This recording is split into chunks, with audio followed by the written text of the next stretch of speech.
संगमेश्वर स्वायत्त महाविद्यालय सोलापूर आणि द युनिक फाउंडेशन पुणे यांच्या संयुक्त विद्यमाने महाराष्ट्राच्या राजकारणाची 60 वर्षे या विषयावरती आपण वेब संवाद सुरू करत आहोत. युट्यूब वरती बरेचसे प्रेक्षक जॉईन झालेले आहेत.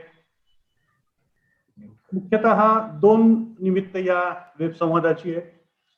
एकतर प्राध्यापक राजेश्वरी देशपांडे आणि प्राध्यापक सुहास पळशीकर या दोघांनी लिहिलेल्या the last fortress of Congress dominance या सेज प्रकाशनाच्या पुस्तकाच्या निमित्तानं आपण हा वेबसंवाद घेतोय. त्याचबरोबर महाराष्ट्राचा हीरक महोत्सव पूर्ण झाला. मला वाटतं त्या दृष्टीनं हा परिसंवाद महत्वाचा आहे.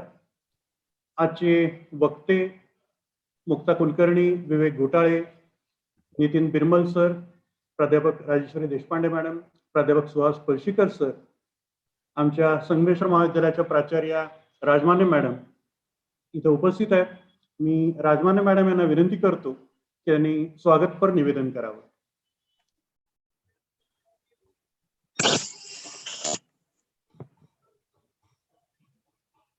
Good morning everybody.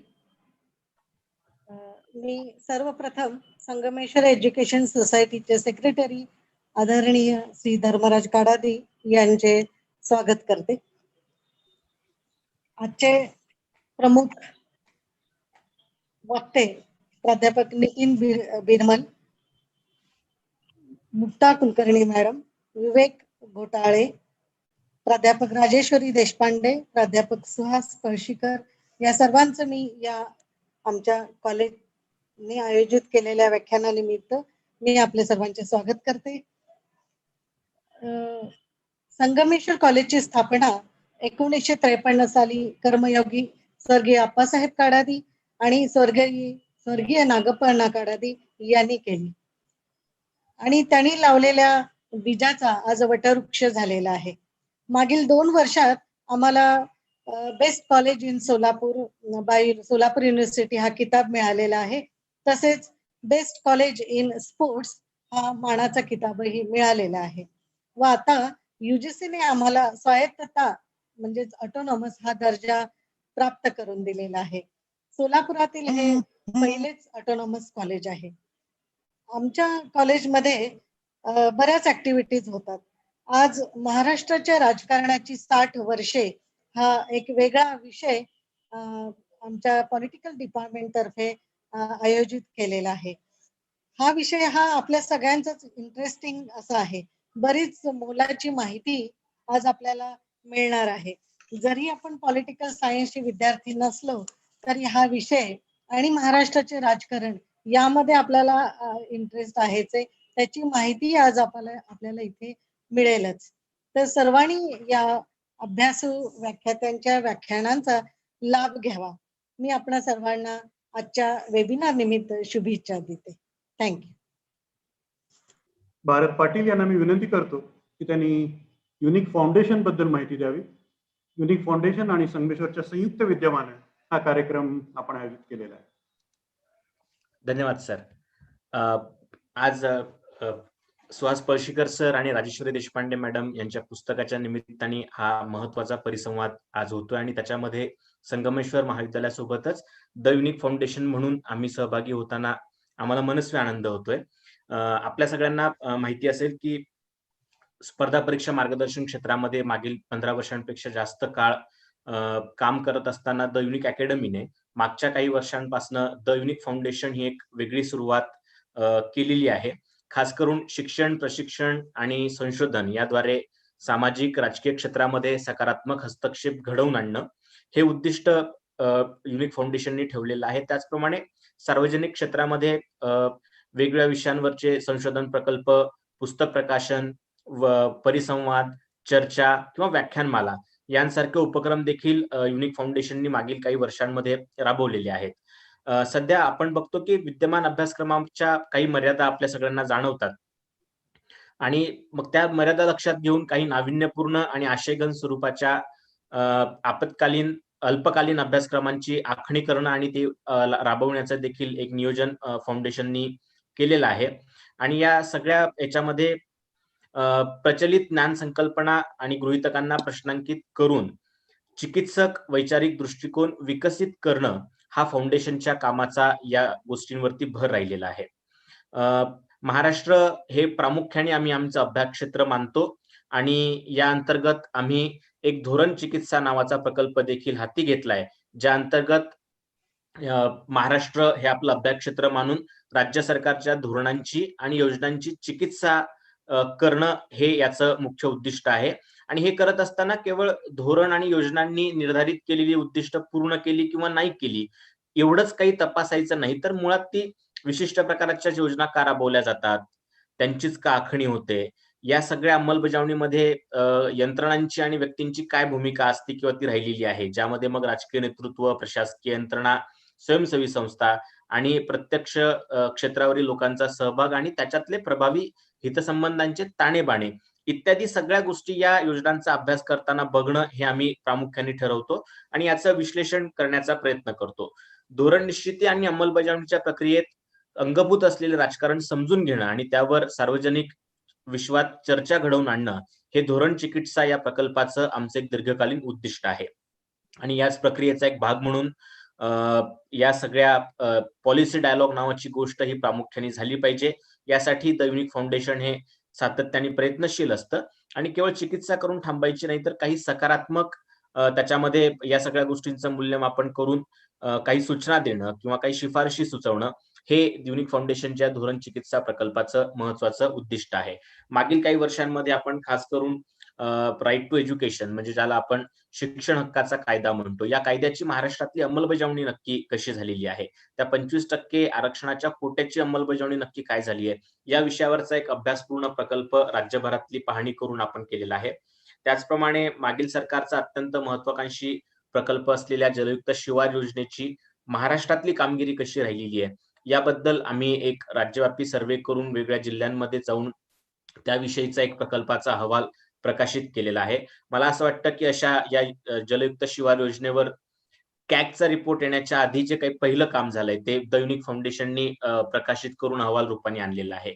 आणि त्याच वेळेला प्रधानमंत्री पीक विमा योजना ही पण एक जी देशातली एक महत्वाची गाजलेली योजना सांगितली जाते शेती क्षेत्रामधील, या योजनेची महाराष्ट्रातील कामगिरी किंवा तिचं मूल्यमापन देखील युनिक फाउंडेशननी करून त्याचा देखील अहवाल प्रकाशित केलेला आहे.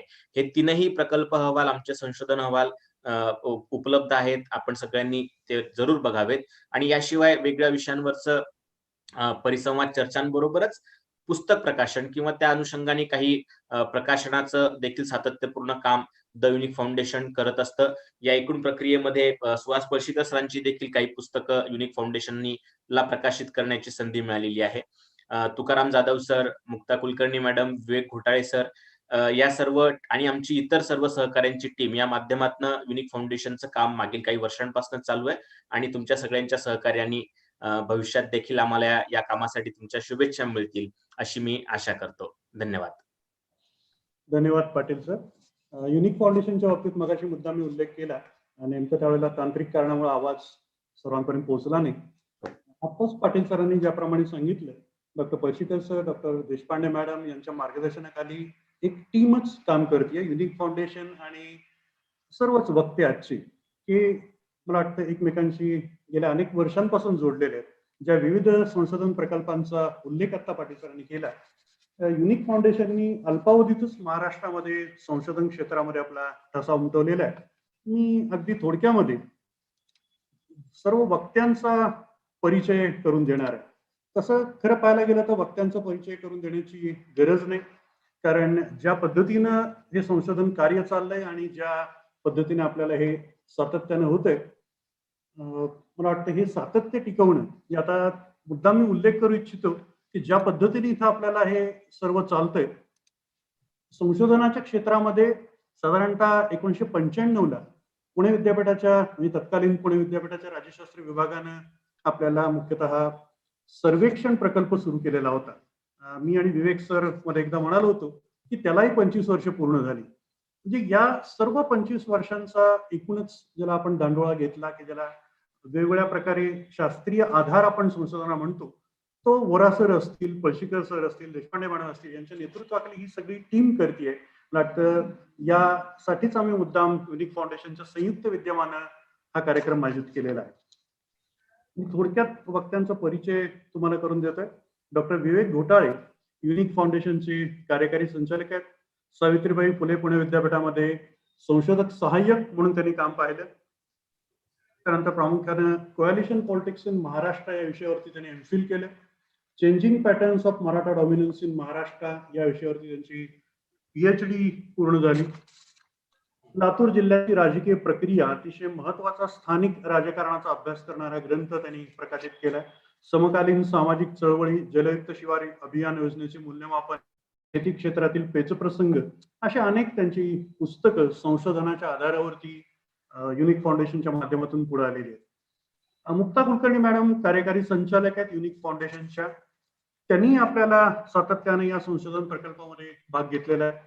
पंतप्रधान पीक विमा योजना त्याचं मूल्यमापन असेल, भारतीय राज्यव्यवस्थेबद्दल त्यांनी ग्रंथ लिहिलेला आहे आणि आता विवेक सरांच्या बाबतीत उल्लेख केला त्यातलाही अनेक ग्रंथांच्या त्या सहलेखिका आहेत.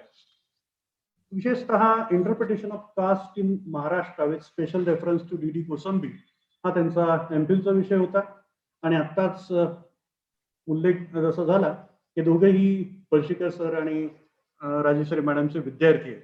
या अर्थानं आपल्याला एकत्रितपणे टीमवर्कच्या दृष्टीनं जे काही योगदान दिलं मला वाटतं त्याचे प्रत्यक्षामध्ये ग्रंथरूपानं जे प्रकाशित त्यांनी केलं ते महाराष्ट्राच्या दृष्टीने अतिशय महत्वाचं आहे. प्राध्यापक नितीन बिरमल सगळ्यांचेच मार्गदर्शक म्हणून अनेक प्रकल्पामध्ये त्यांचा अतिशय महत्वाचा वाटा राहिलेला आहे. महाराष्ट्राच्या एकूणच राजकारणाबद्दल पळशीकर सर आणि देशपांडे मॅडम यांच्या बरोबरीनं त्यांनी सातत्यानं विविध संशोधन प्रकल्पांच्या मध्ये सहभाग घेतलेला आहे. इकॉनॉमिक अँड पॉलिटिकल वीकली सारख्या संशोधन क्षेत्रात नावाजलेल्या नियतकालिकामध्ये ते सातत्यानं लिखाण करतात. दरवेळेला निवडणुकीनंतर सातत्याने विश्लेषण करणारे जे अतिशय महत्वाचे ग्रंथ देशामध्ये प्रसिद्ध होतात त्यात वेगवेगळ्या माध्यमातून बिरमल सरांनी योगदान दिलेलं आहे. महाराष्ट्राचं स्थानिक राजकारण, महानगरपालिका, जिल्हा परिषदा, पंचायत समितीच्या निवडणुका या संबंधीचा अहवाल, खरं तर अनेक अहवाल प्रकाशित करण्यामध्ये बिरमल सरांचा वाटा आहे. भारतीय शासन आणि राजकारण हे क्रमिक पुस्तक आहे त्यांनी या संशोधनाच्या माध्यमातून लिहिलेलं आहे. डॉक्टर आंबेडकर महाविद्यालयात ते सध्या प्राध्यापक म्हणून कार्यरत आहे. मला वाटतं या तिघांचं मी स्वागत करतो. त्यानंतर आपल्या कार्यक्रमाचे मुख्य वक्ते, मुद्दामी मुख्य वक्ते असं म्हणतो त्याचं कारण असं आहे की जे पुस्तक प्रकाशित झालं the last fortress of Congress dominance त्याचे लेखकद्वय आज आपल्या बरोबर आहेत आणि मगाशी किंवा सातत्याने सर्वांनीच उल्लेख केला की आमच्या सर्वांचे मार्गदर्शक म्हणून देशपांडे मॅडम आणि पळशीकर सर सातत्याने आपल्याला वेगवेगळ्या संशोधन प्रकल्पामध्ये ज्याला पाया भरणी करणं म्हणतात तो आपल्याला या दोघांच्या माध्यमातून उपलब्ध झालेला आहे. एका बाजूला स्थानिक स्वराज्य संस्थांचं राजकारण असेल किंवा स्थानिक पातळीवरचं राजकारण असेल, त्यानंतर महाराष्ट्राच्या राज्याचं राजकारण आणि त्याच्या पलीकडे जाऊन भारताच्या राजकारणाशी महाराष्ट्राच्या राजकारणाचा काय इतर मुख्यतः विविध घटक राज्यांचा संबंध काय या संबंधी या दोघांनी संशोधन आपल्याला केलेलं दिसतं. देशपांडे मॅडम लोकनीती या संशोधन संस्थेच्या असोसिएट म्हणून काम पाहत आहेत. वेगवेगळ्या राष्ट्रीय सर्वेक्षणामध्ये त्यांनी कोऑर्डिनेटर म्हणून काम पाहिलेलं आहे. लोकनीती आणि ICSSR याचे जे संशोधन प्रकल्प आहेत त्यातही त्यांचा सहभाग आहे. स्टडीज इन इंडियन पॉलिटिक्स या सेज प्रकाशनाच्या जर्नलमध्ये मुख्यतः एडिटोरियल मॅनेजमेंट टीम मध्ये त्या काम करतात आणि त्यामध्ये teaching and learning political science in India या विभागाच्या त्या मुख्य म्हणून काम पाहतात. सर्वांना माहिती आहे की युरोपियन युनियन या संशोधन प्रकल्प युरोपियन युनियनच्या संशोधन प्रकल्पात विशेषतः cultural heritage and identities of Europe's future या प्रकल्पाच्या अतिशय महत्वाच्या ज्याला आंतरराष्ट्रीय प्रकल्प म्हणता येईल त्याच्या मुख्य म्हणून ते काम पाहत आहेत. वेगवेगळ्या जर्नल्स मध्ये त्यांचे लेख प्रसिद्ध झालेले आहेत. मी त्याची यादी वाचण्यापेक्षा मला वाटतं त्यांची जी एकूणच महत्वाची पुस्तकं आली आहेत लुईस स्टिलिन, के कैलास आणि यांच्या सहकार्याने politics of welfare comparison across Indian states याबद्दल त्यांनी स्वतंत्र ग्रंथ प्रकाशित केलेला आहे. गांधीजींच्या शोधात जावडेकर, जो त्यांच्या आचार्य जावडेकर हा पीएचडीचा त्यांचा विषय होता, अर्थात गाईड पळशीकर सर होते. आणि आता गुरु शिष्य आणि मगाशी म्हणालो तसं जवळपास 3 पिढ्या आज या वेब संवादामध्ये आपल्याला पाहायला मिळतात.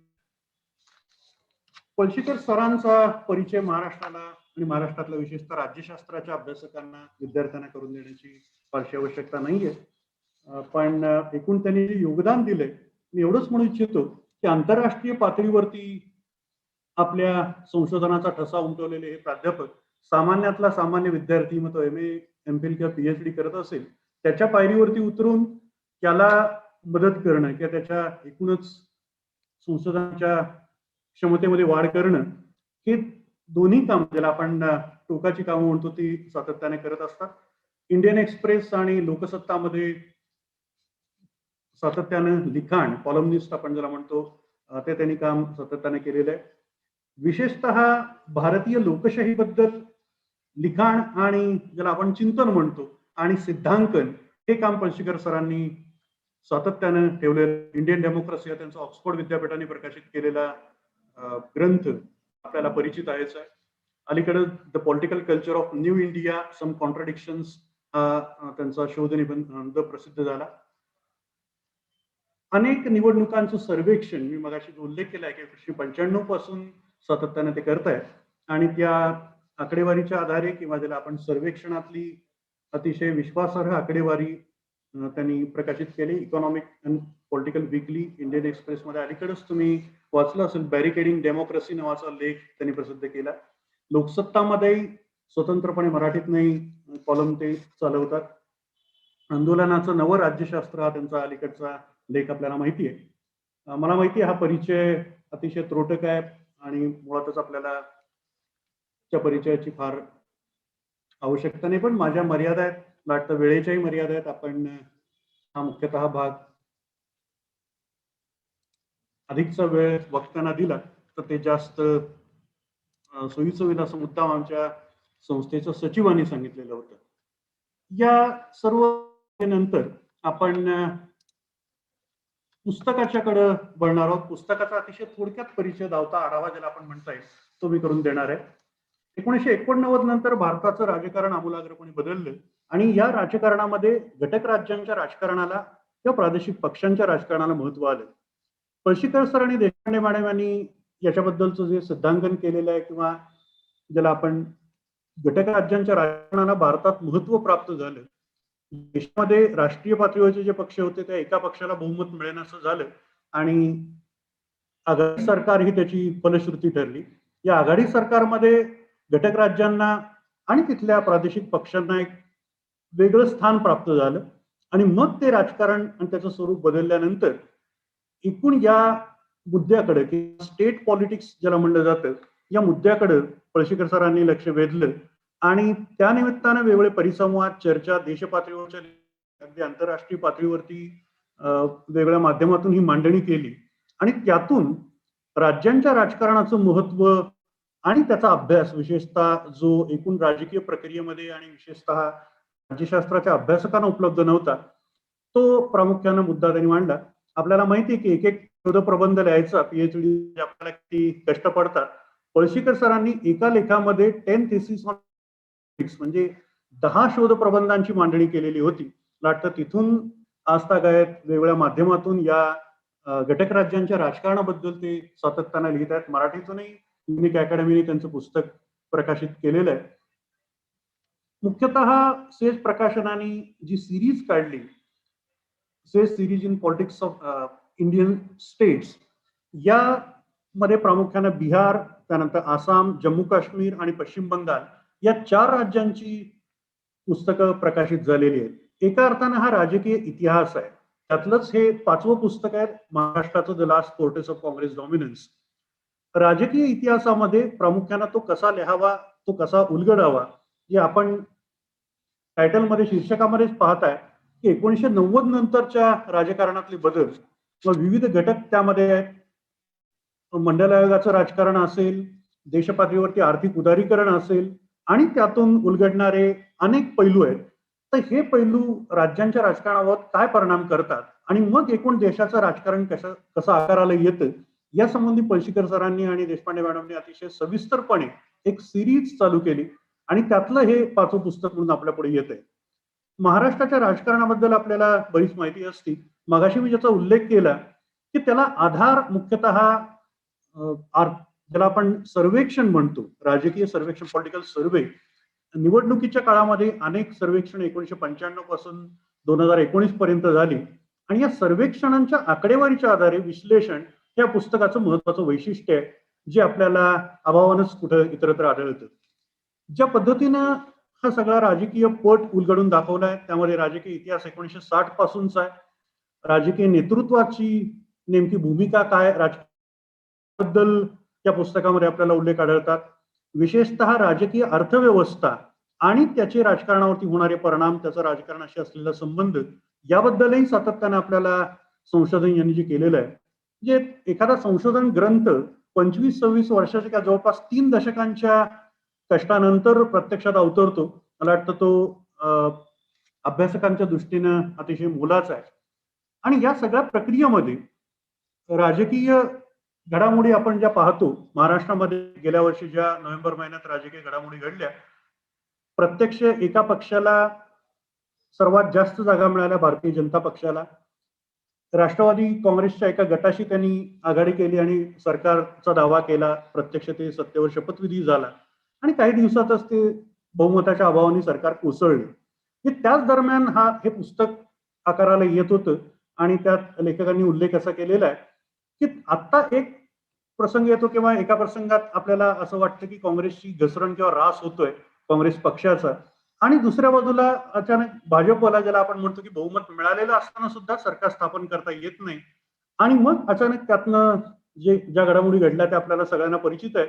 काँग्रेस, राष्ट्रवादी काँग्रेस आणि शिवसेनेची युती झाली. म्हणजे एकीकडे काँग्रेसचा ऱ्हास याबद्दल सातत्याने देशपांडे मॅडम आणि पळशीकर सरांनी लिखाण केलेलं आहे, त्याचं विश्लेषण केलेलं आहे. पण पुस्तकाचं नाव मात्र the last fortress of Congress dominance आहे. म्हणजे काँग्रेसच्या राजकारणाचा किंवा काँग्रेसचा शेवटचा बालेकिल्ला म्हणून महाराष्ट्राकडे ते पाहत आहेत. मला वाटतं इथं आपल्याला स्पष्टीकरण त्यांना ते मिळणार आहे. कारण जी गोंधळात टाकणारी परिस्थिती आहे, म्हणजे सामान्य माणसापासून ते राज्यशास्त्राचे अभ्यासक यांच्या दृष्टीनं हे अतिशय कोडं ज्याला वाटावं अशी ती परिस्थिती आहे. याबद्दल अतिशय सविस्तर लिखाण या पुस्तकात आहे. मी अधिकचा वेळ न घेता मुख्यतः पुस्तकाचा परिचय मुद्दाम इथं थांबवतो, कारण आपल्याला ज्या पद्धतीनं या वेबिनारचं आयोजन केलेलं आहे, तर ते वेबिनारचं आयोजन त्याच्यामध्ये हेतूच आहे की सुरुवातीला मुक्ता मॅडम असतील, विवेक सर असतील किंवा बिरमल सर असतील, प्रश्न उपस्थित करतील. ते पुस्तकाच्या संदर्भातले असतील किंवा दुसऱ्या बाजूला आपल्याला असं म्हणता येईल की ते प्रामुख्याने आपल्याला महाराष्ट्राच्या एकूण 60 वर्षांच्या राजकारणाबद्दल असतील. तर या वेगवेगळ्या माध्यमातून जे प्रश्न ते उपस्थित करतील, आपली मांडणी करतील, आणि नंतर राजेश्वरी मॅडम आणि प्रामुख्याने पळशीकर सर आपल्याला याच्याबद्दल, म्हणजे या मांडणीमध्ये तिघांनी आधी केलेल्या काही प्रश्न उपस्थित केले तर त्याला उत्तरं देतील. त्याचबरोबर स्वतःचं पुस्तकाबद्दलचं निवेदन आणि संशोधन याबद्दल मांडणी करतील, आणि मग नंतर भविष्यातल्या संशोधनाविषयी काय नेमकं आपल्याला अपेक्षित आहे त्याची आपल्याला मांडणी करण्याचा हा पळशीकर सरांनी आराखडा दिलेला होता. म्हणजे सांगायचा उद्देश असा की या वेबिनारची जेव्हा कल्पना सगळ्यांची चर्चा केली, एका दिवसामध्ये पळशीकर सरांनी तो आराखडा पाठवला आणि तो आम्ही मंजूर केला. मला वाटतं इथं मुद्दाम मी उल्लेख करू इच्छितो आमच्या संस्थेचे सचिव माननीय धर्मराज काडादी, जे प्रामुख्याने दैनिक संचारचे संपादक आहेत. अतिशय जुनं सोलापूर जिल्ह्यातलं आणि महाराष्ट्रात नावाजलेलं वर्तमान. त्यानंतर सिद्धेश्वर सहकारी साखर कारखान्याचे ते चेअरमन म्हणून काम करतात, आणि प्रामुख्याने आपल्याला संगमेश्वर शैक्षणिक संस्था, जे KG to PG या संस्थेचं सचिवपद त्यांनी सांभाळलेलं आहे. तर या अतिशय महत्वाच्या वेबिनारमध्ये त्यांना याची इच्छा होती. एकूण त्यांनी विषय आणि सगळ्या वक्त्यांची नावं पाहिली तर त्यांचं म्हणणं होतं की मी अनेक संस्थांचे व्याप आणि प्रत्यक्षामध्ये काही मीटिंग असल्यामुळे येत नाही, पण त्याने एक संदेश आपल्याला पाठवलेला आहे. 2च मिनिटांमध्ये मी हा संदेश आपल्याला दाखवतो. त्या निमित्तानं या ठिकाणी उपस्थित असलेले चर्चासत्रामध्ये सहभागी होणारे सर्व वक्ते यांचं या ठिकाणी मी संगमेश्वर संस्थेच्या वतीनं मनपूर्वक स्वागत करतो. कोरोनाच्या महामारीच्या मध्ये शिक्षण क्षेत्रामध्ये चाललेल्या ह्या ऑनलाईन वेबिनारच्या माध्यमातून या महाराष्ट्र राज्याच्या हीरक महोत्सवानिमित्त त्याचप्रमाणे प्राध्यापक सुहास पळशीकर आणि प्राध्यापिका राजेश्वरी देशपांडे लिखित the last fortress of Congress dominance या पुस्तकाच्या निमित्तानं आज जो हा वेबिनार्स होतोय त्यानिमित्त उपस्थित असलेले चर्चासत्रामध्ये सहभागी होणारे सर्व वक्ते यांचं या ठिकाणी मी संगमेश्वर संस्थेच्या वतीनं मनपूर्वक स्वागत करतो. कोरोनाच्या महामारीच्या मध्ये शिक्षण क्षेत्रामध्ये चाललेल्या ह्या ऑनलाईन वेबिनारच्या माध्यमातून हा जो वेबिनार होतोय तो अतिशय महत्त्वाचा आहे असं मी मानतो. महाराष्ट्राच्या गेल्या 60 वर्षाच्या वाटचालीचा निमित्तानं महाराष्ट्रातील गेली 60 वर्षातील राजकारण हा आजचा ह्या सेमिनारचा विषय आहे आणि त्या निमित्तानं आज जी काही चर्चा होईल या वेबिनारच्या निमित्तानं ती नक्कीच या विषयाच्या बाबत आणि महाराष्ट्राच्या एकंदरीत गेल्या 60 वर्षाच्या राजकारणाबद्दल एक विश्लेषण करणारा अशा पद्धतीचं अभ्यासपूर्ण असा हा वेबिनार ठरावा अशा शुभेच्छा या निमित्तानं देतो. या ठिकाणी जे अभ्यासक मंडळी आहे त्यांच्या दृष्टीनंही या वेबिनारचा उपयोग त्यांच्या पुढच्या संशोधनासाठी व्हावा अशा पद्धतीची एक अपेक्षा या निमित्तानं करतो.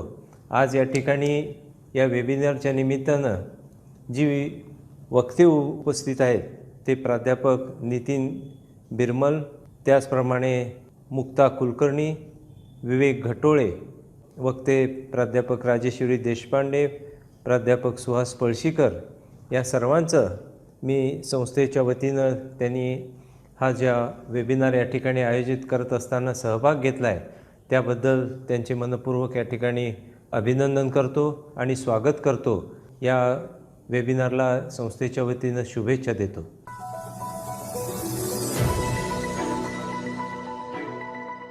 माननीय सचिव यांनी ज्या शुभेच्छा दिल्या मला वाटतं त्यामध्ये थोडासा आवाजामध्ये अडथळा आला होता, त्याबद्दल आम्ही दिलगीर आहोत. यानंतर मुक्ता कुलकर्णी मॅडम यांना विनंती करतो की त्यांनी आपलं निवेदन आणि मांडणी करावी. धन्यवाद ऋतुराज बुवा सर.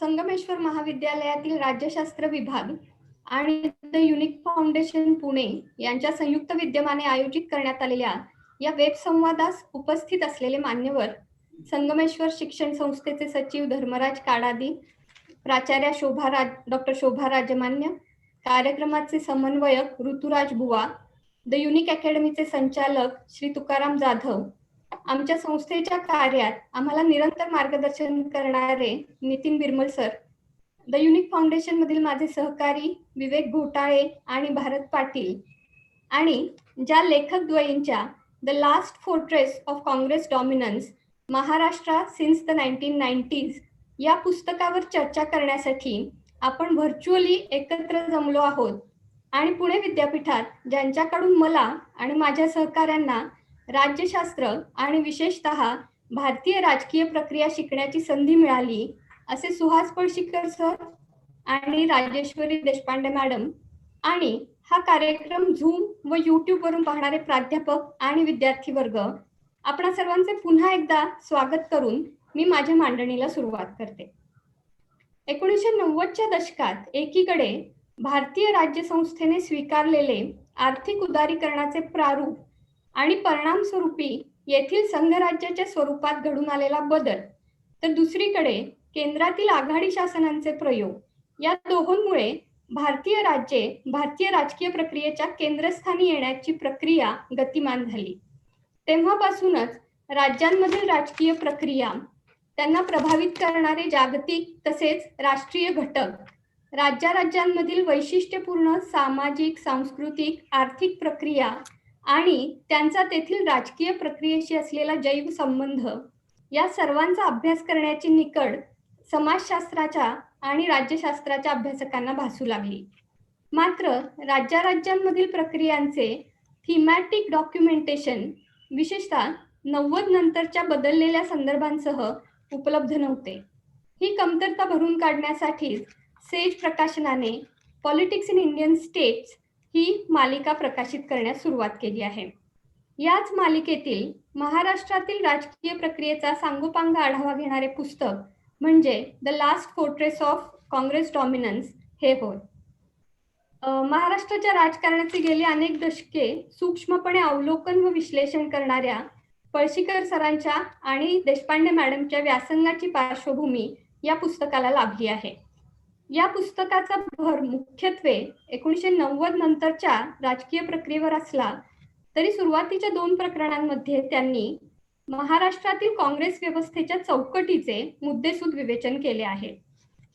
या चौकटी अंतर्गत 1960 ते 80च्या दशकात साकारलेल्या स्पर्धात्मक राजकारणाचेही विश्लेषण केले आहे.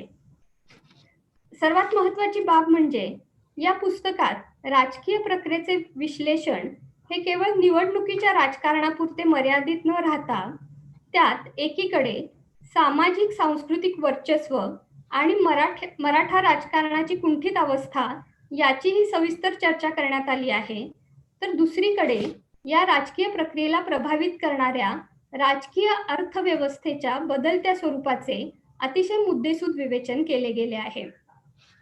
या पुस्तकाद्वारे महाराष्ट्राच्या राजकीय प्रक्रियेसंदर्भात ठरणाऱ्या सर्व मुद्द्यांचा म्हणजेच जातीच्या राजकारणापासून सार्वजनिक धोरण चिकित्सेपर्यंत, पक्षीय व निवडणुकीच्या राजकारणापासून राजकीय अर्थव्यवस्थेपर्यंत, प्रादेशिक समतोलापासून ते हिंदुत्वाच्या बदलत्या जातवर्गीय स्वरूपापर्यंत अशा अनेक आयामांचा आणि सर्वात महत्त्वाचे म्हणजे त्यांच्यातील गुंतागुंतीच्या परस्पर संबंधांचा अतिशय विश्लेषणात्मक असा आढावा घेण्यात आला आहे. अर्थातच विचार प्रवृत्त करणे हा उत्तम पुस्तकाच्या यशाचा मानदंड असल्याने हे पुस्तक देखील त्याला अपवाद नाही. हे पुस्तक जितक्या प्रश्नांची स्पष्टीकरण देते त्यापेक्षा कितीतरी अधिक प्रश्न उपस्थित करते. त्यापैकी महाराष्ट्राच्या राजकीय व्यवस्थेच्या विश्लेषणाबाबत काही मुद्दे मी चर्चेसाठी मांडू इच्छिते. पळशीकर सर आणि देशपांडे मॅडम यांनी 1990 नंतरच्या बदलत्या राजकीय अर्थव्यवस्थेची चर्चा करताना एक अतिशय महत्त्वाचा मुद्दा अधोरेखित केला आहे. तो म्हणजे राजकीय आणि आर्थिक कंपल्शन्स यामध्ये संतुलन राखण्यात राजकीय अभियानांना अपयश वा त्यांची असमर्थता. म्हणजे राज्यातले नेतृत्व हे प्रामुख्याने ग्रामीण व शेतीवर अवलंबून असणाऱ्या जनसमूहांच्या पाठिंब्या आधारे टिकून राहिले आहे हे खरे असले तरी देखील त्यांनी शहरी, औद्योगिक व सेवा क्षेत्राच्या हितसंबंधाची स्थळी उचलल्याचे दिसते. त्यामुळे शहरी भांडवली हितसंबंधांपुढे शेती क्षेत्राचे हितसंबंध निष्प्रभ ठरल्याचे दिसते. मात्र आपल्या ग्रामीण मतदारसंघांना पूर्णपणे दुखवणे देखील या नेतृत्वाला राजकीय दृष्ट्या परवडणारे नाही. त्यामुळे राजकीय अभिजन एका विरोधाभासाचा सामना करताना दिसतात. यालाच या लेखकद्वयींनी politics in the midst of distortions असे संबोधले आहे. द युनिक फाउंडेशनने देखील सार्वजनिक धोरण चिकित्सा प्रकल्पांतर्गत महाराष्ट्र शासनाच्या जलयुक्त शिवार योजनेचा आणि केंद्र शासनाच्या पंतप्रधान पीक विमा योजनेचा जो अभ्यास केला आहे त्यातूनही हीच बाब ठळकपणे पुढे आली आहे. ग्रामीण भागातील व शेती प्रश्नावरील उपाययोजनांसाठी आखण्यात आलेल्या या दोन्ही योजनांच्या रचना आणि अंमलबजावणीद्वारे मुख्यत्वे खासगी व भांडवली हितसंबंधांचाच परिपोष केला जातो. जलयुक्त मध्ये कंत्राटदारांचे हितसंबंध प्रभावी ठरल्याचे दिसते, तर पीक विमा योजनेत शेतकऱ्यांपेक्षा खासगी पीक विमा कंपन्यांचे आणि त्याद्वारे वित्तीय भांडवलाचे हितसंबंध वर्चस्वशाली ठरल्याचे दिसते. मात्र अशा प्रकारच्या डिस्टॉर्शन्स मधील राजकारणाबाबत उपस्थित होणारा महत्त्वाचा प्रश्न म्हणजे लोकशाही राजकारणाची अपरिहार्यता म्हणून ग्रामीण मतदारसंघाचा असलेला रेटा डावलून भांडवली हितसंबंधांचे प्रच्छन्नपणे रक्षण करू पाहणाऱ्या राजवटी त्यांच्या अधिमान्यतेचा अथवा लेजिटिमसीचा प्रश्न कसा हाताळतात हा तो प्रश्न होय. या पुस्तकात राजकीय अर्थव्यवस्थेवरील प्रकरणाच्या समारोपात असे म्हटले आहे की जेव्हा राजकारण आणि अर्थकारण यात अशी फारकत होते तेव्हा राजकीय अभिजन हे अधिमान्यतेसाठी सामाजिक सांस्कृतिक मुद्द्यांकडे वळतात. मात्र इथं असा प्रश्न पडतो की ते मुद्दे अपुरे पडू लागल्यास वैचारिक प्रभुत्वाच्या प्रयत्नांना कोअर्शनची, दडपशाहीची अथवा बळजोरीची जोड दिली जात असल्याचे दिसते का?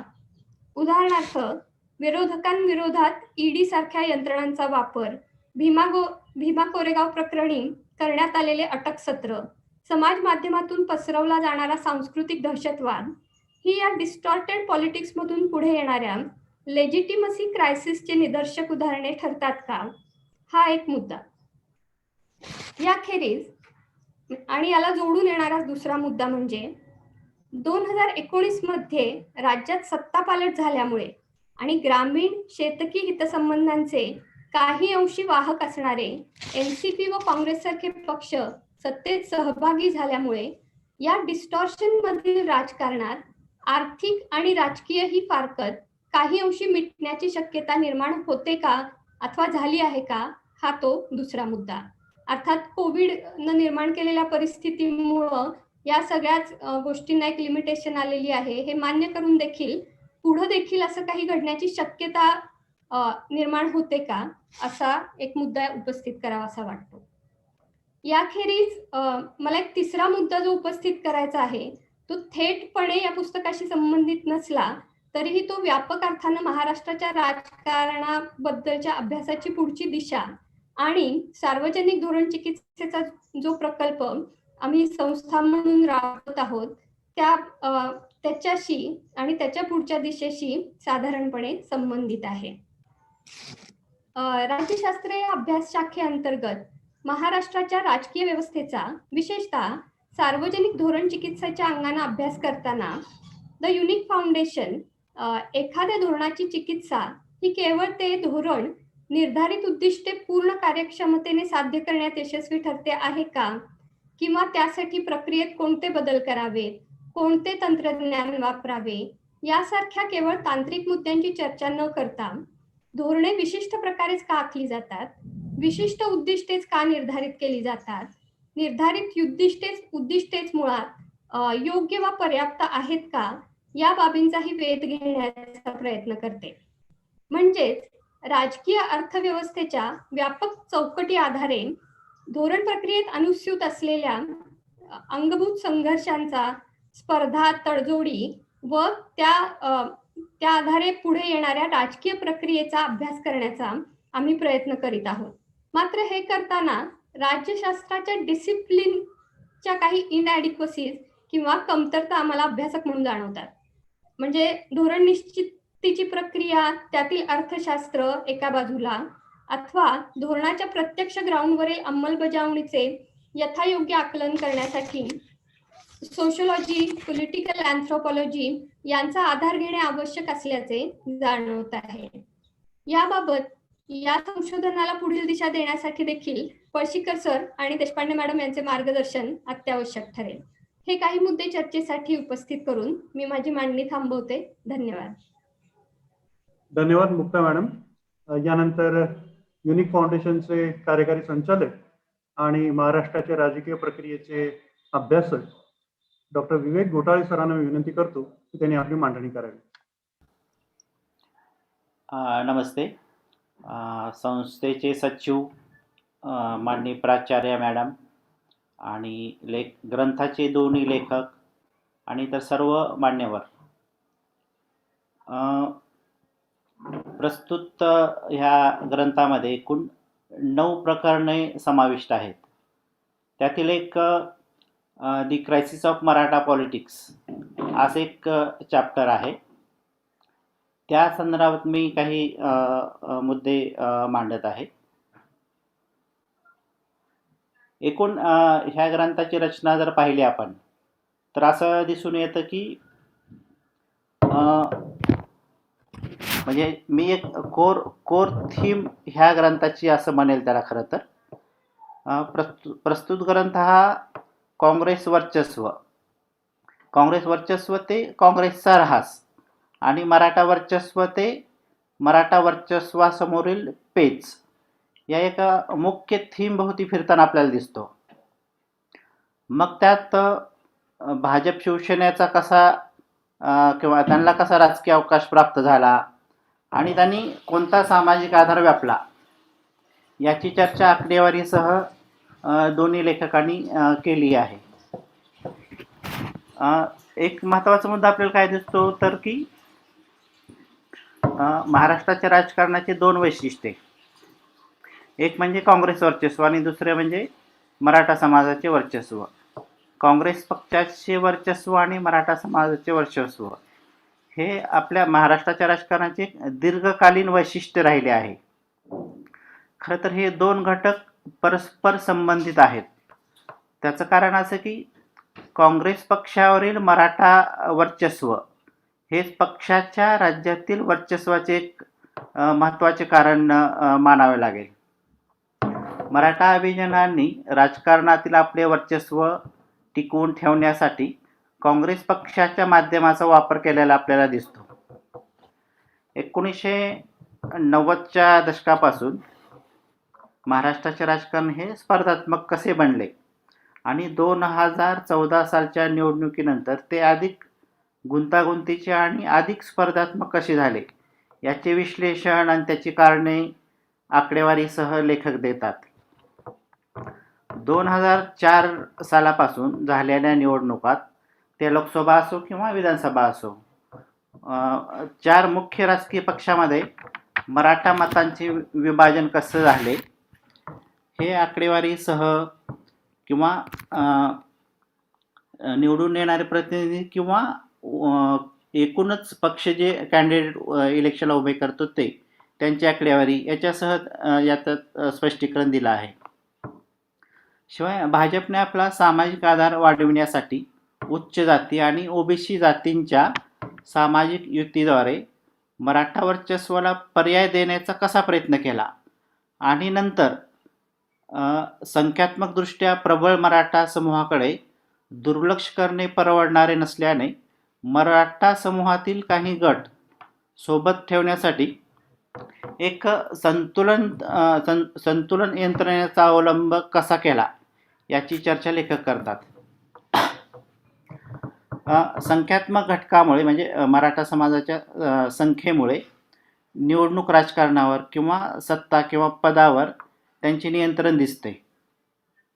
असे असले तरी मराठा वर्चस्वासमोर पेच प्रसंग निर्माण झाल्याचे लेखक सांगतात.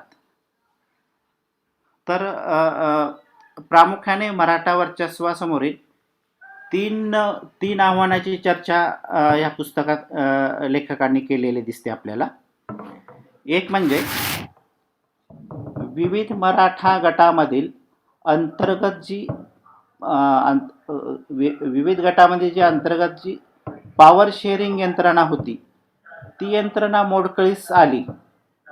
शिवाय मराठा अभिजन आणि मराठा मतदार विखुरल्याने म्हणजे त्यांच्यात फ्रॅगमेंटेशन झाल्याने नेतृत्वाचा पेच कसा निर्माण झाला याची चर्चा ते करतात. दुसरे आव्हान ते असं सांगतात की आपल्या जाती समूहाची एकत्रित राजकीय ओळख निर्माण ते करू शकले नाहीत. समाजाअंतर्गत आर्थिक स्तरीकरण, अभिजन मराठा आणि सामान्य मराठा समूहातील वाढते अंतर आणि त्यांच्यातील सततच्या राजकीय फुटीमुळे मराठा ओळख संकटात सापडल्याची चर्चा ते करतात. मराठा पेच प्रसंगाचा तिसरा पैलू ते आर्थिक बाबीशी निगडीत असल्याचे सांगतात.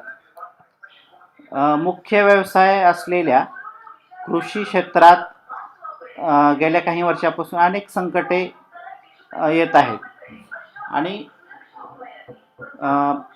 एकूण ग्रामीण अर्थव्यवस्था मराठा समाज ग्रामीण भागात आला तर मराठा कुटुंबे किंवा तिथले अभिजन हे शेती क्षेत्राशी आजही मोठ्या प्रमाणात निगडीत आहेत आणि शेती क्षेत्रात संकटे निर्माण झाल्याने मराठा समाजातील आणि एकूणच इतर समाजातीलही आर्थिक स्तरीकरण कसं वाढत आहे याचं स्पष्टीकरण ते देतात. थोडक्यात ह्या 3 मुद्द्याद्वारे किंवा 3 आव्हानाद्वारे ते काय त्यांचं म्हणणं असं येतं की समाजासमोरील वाढती भौतिक चिंता, जाती एकतेमध्ये फूट आणि राजकीय फुटीमुळे मराठा समाजात वर्चस्व गमावल्याची भावना वाढीस लागल्याची दिसते आणि यातून दीर्घकाळ टिकून असलेले मराठा धुरीणत्व गमावल्याचे स्पष्ट संकेत त्यातून मिळतात. 70च्या दशकापासून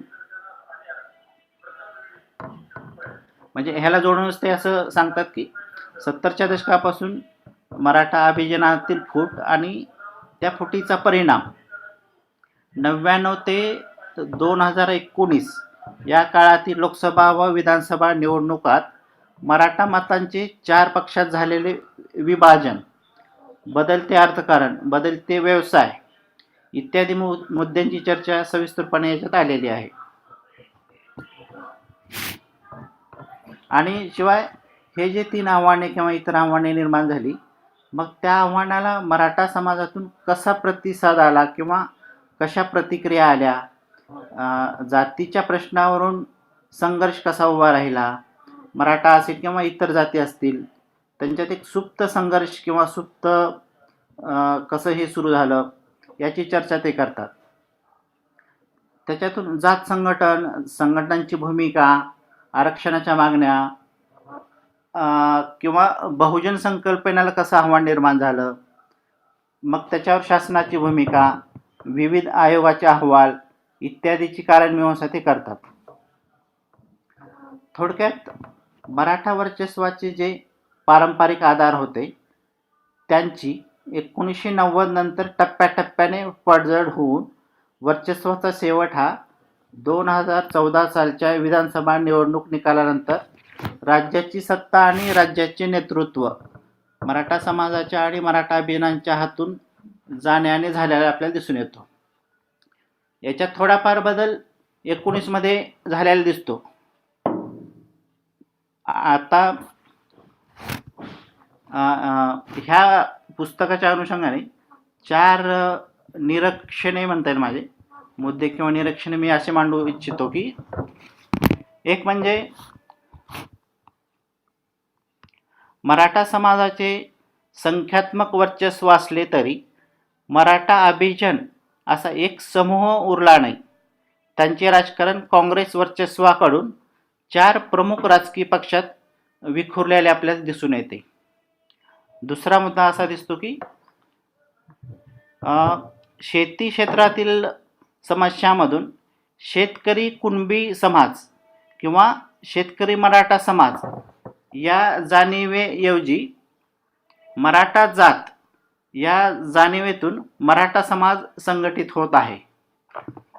म्हणजे पूर्वीची शेतकरी कुणबी हे ओळख ते विसरून मराठा जात ह्या मर्यादित अर्थाने ते संघटित होताना दिसून येतात आपल्याला. तिसरा मुद्दा असा दिसतो की वेगवेगळे जे पेच प्रसंग आव्हाने निर्माण झाले तर त्याच्यातून मराठा संघटन करण्याचा प्रयत्न ते करतात. परंतु मराठा संघटन करण्याच्या प्रयत्नामध्ये बिगर मराठा समाज घटकापासूनचे मराठा समाजाचे अंतर आपल्याला वाढताना दिसत आहे. चौथा घटक असा दिसतो की आर्थिक स्तरीकरणातून मागासलेपणाची भावना वाढीस लागून त्यातून आरक्षणाची मागणी आणि प्रतिकात्मक राजकारणाचा वापर राज्यातील राजकारणात आपल्याला वाढताना दिसतोय. आणि शेवटचा 5वा मुद्दा असो की पुस्तकात पण हा मुद्दा आलेलाच आहे, चर्चा आलेलीच आहे की मराठा समाजाच्या मागासलेपणाचा जो दावा केला गेला किंवा मराठा ओबीसीकरणाचे जे प्रयत्न झाले तर त्या प्रयत्नातून सामाजिक न्यायाचा आशय म्हणून आरक्षण धोरणाची जी गंभीरता होती ती आपल्याला कमी झालेली दिसून येते.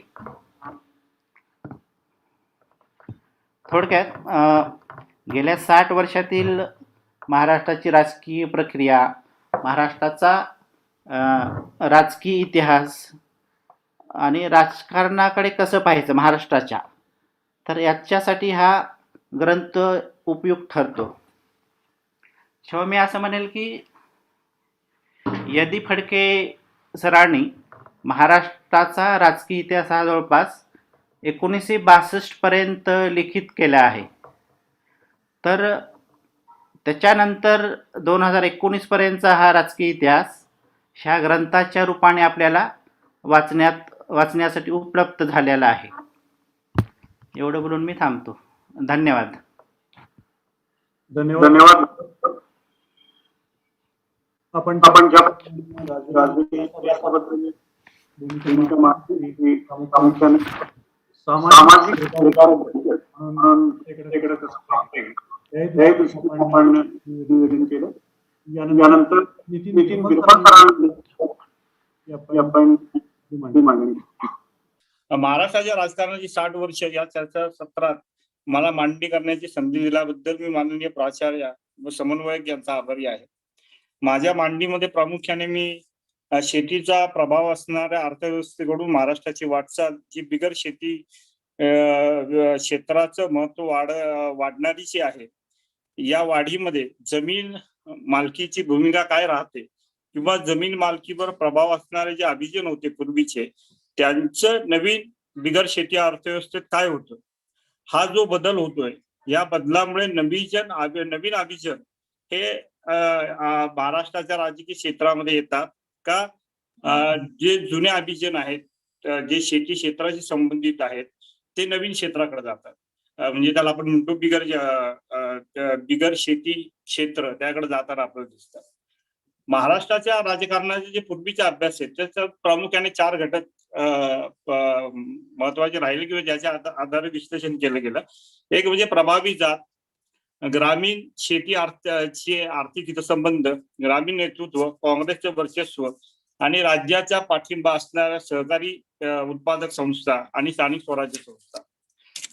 आता 1990 नंतर जे बदल झाले ते 4 बदल मला दिसतात. एक तर ओबीसी आरक्षण, स्थानिक संस्था, ज्याच्यामधनं नवीन लोकांना राजकीय क्षेत्रात येण्याची संधी मिळाली. दुसरं महाराष्ट्राचं झालेलं शहरीकरण, जे जवळजवळ 2011 मध्ये 46% गेलेलं आहे, ज्याच्यामध्ये महाराष्ट्राच्या ग्रामीण भागामधून शहराकडे मोठ्या प्रमाणात स्थलांतर झालेलं आहे. तिसरं जे आहे ते शेती अर्थव्यवस्थेचं महत्व कमी होत गेलेलं आहे. आणि चौथं, केंद्र सरकारची जी धोरणं आहेत त्या खाजगीकरणाची, त्यामुळे काही नवीन बदल झाले. आता या बदलामुळे होतं काय, तर एक तर नवीन नेतृत्व उदयाला येतं किंवा अर्थव्यवस्था मध्ये जो बदल होतोय, शेतीकडून जे आपण बिगर शेतीकडे जातोय, त्यामधून काही नवीन लोकांना संधी मिळते का? नंतर नवीन अर्थव्यवस्था मधली जे बदल आहेत, त्या बदलामुळे एक मोठा परिणाम जातीच्या अंतर्गत एक वेगळं स्तरीकरण होते आणि त्याचे 2 भाग होत आहेत. एक म्हणजे तुम्ही ग्रामीण का शहरी हा एक भाग राहतो त्याच जातीचा. दुसरा, तो शेतीमध्ये आहे का बिगर शेतीमध्ये आहे, असा हा फरक आहे. आणि मग याच्या अनुषंगाने जो विवेकने मांडलेला मुद्दा आहे की मराठा जातीची जे धोरणत्व होतं ते कमी झालं का, मराठा जातीच्या अंतर्गत जे बदल झाले त्या बदलांमुळे मराठा जातीमध्ये बिगर शेती क्षेत्रातले जे नवीन अभिजन किंवा जुने कंटिन्यू झाले त्यांचं पुन्हा प्रभाव कायम राहतो. हे 4 मुद्द्याच्या आधारे मी बोलणार आहे. राजकीय अर्थव्यवस्थेच्या संदर्भात बोलत असताना फक्त एक आपल्याला या सगळ्याचं बॅकग्राऊंड माहीत असावं पुढच्या मांडणीचं, म्हणून काही फक्त आकडेवारी एकच टेबल देतो. एक म्हणजे महाराष्ट्राचा जो जीडीपी आहे, म्हणजे राज्याचं जे स्थूल उत्पन्न आहे 19-20 मधलं, त्याच्यामध्ये शेतीचं योगदान फक्त 13% आहे. पण शेतीमध्ये कामगार जे आहेत, सेक्टर वाईज कामगार, ते 51% आहे. उद्योगाचं जे योगदान आहे ते 31% आणि त्याच्यात कामगार फक्त 9%. आणि तिसरं जे आहे त्याचं, ज्याला आपण सेवा क्षेत्र म्हणतो, त्याचं योगदान 56% आहे आणि त्याच्यामध्ये कामगारांची संख्या मात्र 40% आहे. म्हणजे जवळजवळ आता महाराष्ट्राची अर्थव्यवस्था देखील निम्मी झालेली आहे. जशी लोकसंख्या शहरी आणि ग्रामीण झाली तसं अर्थव्यवस्थेचे आता 2 भाग आपल्याला स्पष्ट दिसतात. 19-20 मध्ये महाराष्ट्राचं पर कॅपिटल इन्कम 1,80,000 रुपये होतं, जे भारतातल्या एक चांगल्यापैकी मानलं जातं. परंतु त्याच्यामध्ये एक आपल्याला लक्षात ठेवावं लागेल की या दोन भाग आहेत, शहरी वेगळा आहे आणि ग्रामीण वेगळा आहे. म्हणजे शहराचं पर कॅपिटा वेगळं आहे, ग्रामीणचं वेगळं आहे, जिल्हानिहाय वेगळं आहे. म्हणजे मुंबई, ठाणे, पुण्याचं ह्या 1,80,000 जास्त आहे, सरासरी ऍव्हरेज पेक्षा जास्त आहे. आणि उस्मानाबाद, गडचिरोली सारख्या मागास जिल्ह्यांचं सरासरीपेक्षा देखील खूप कमी असताना आपल्याला दिसतं. एवढी दोनच ठिकाणची मी आकडेवारी घेतोय.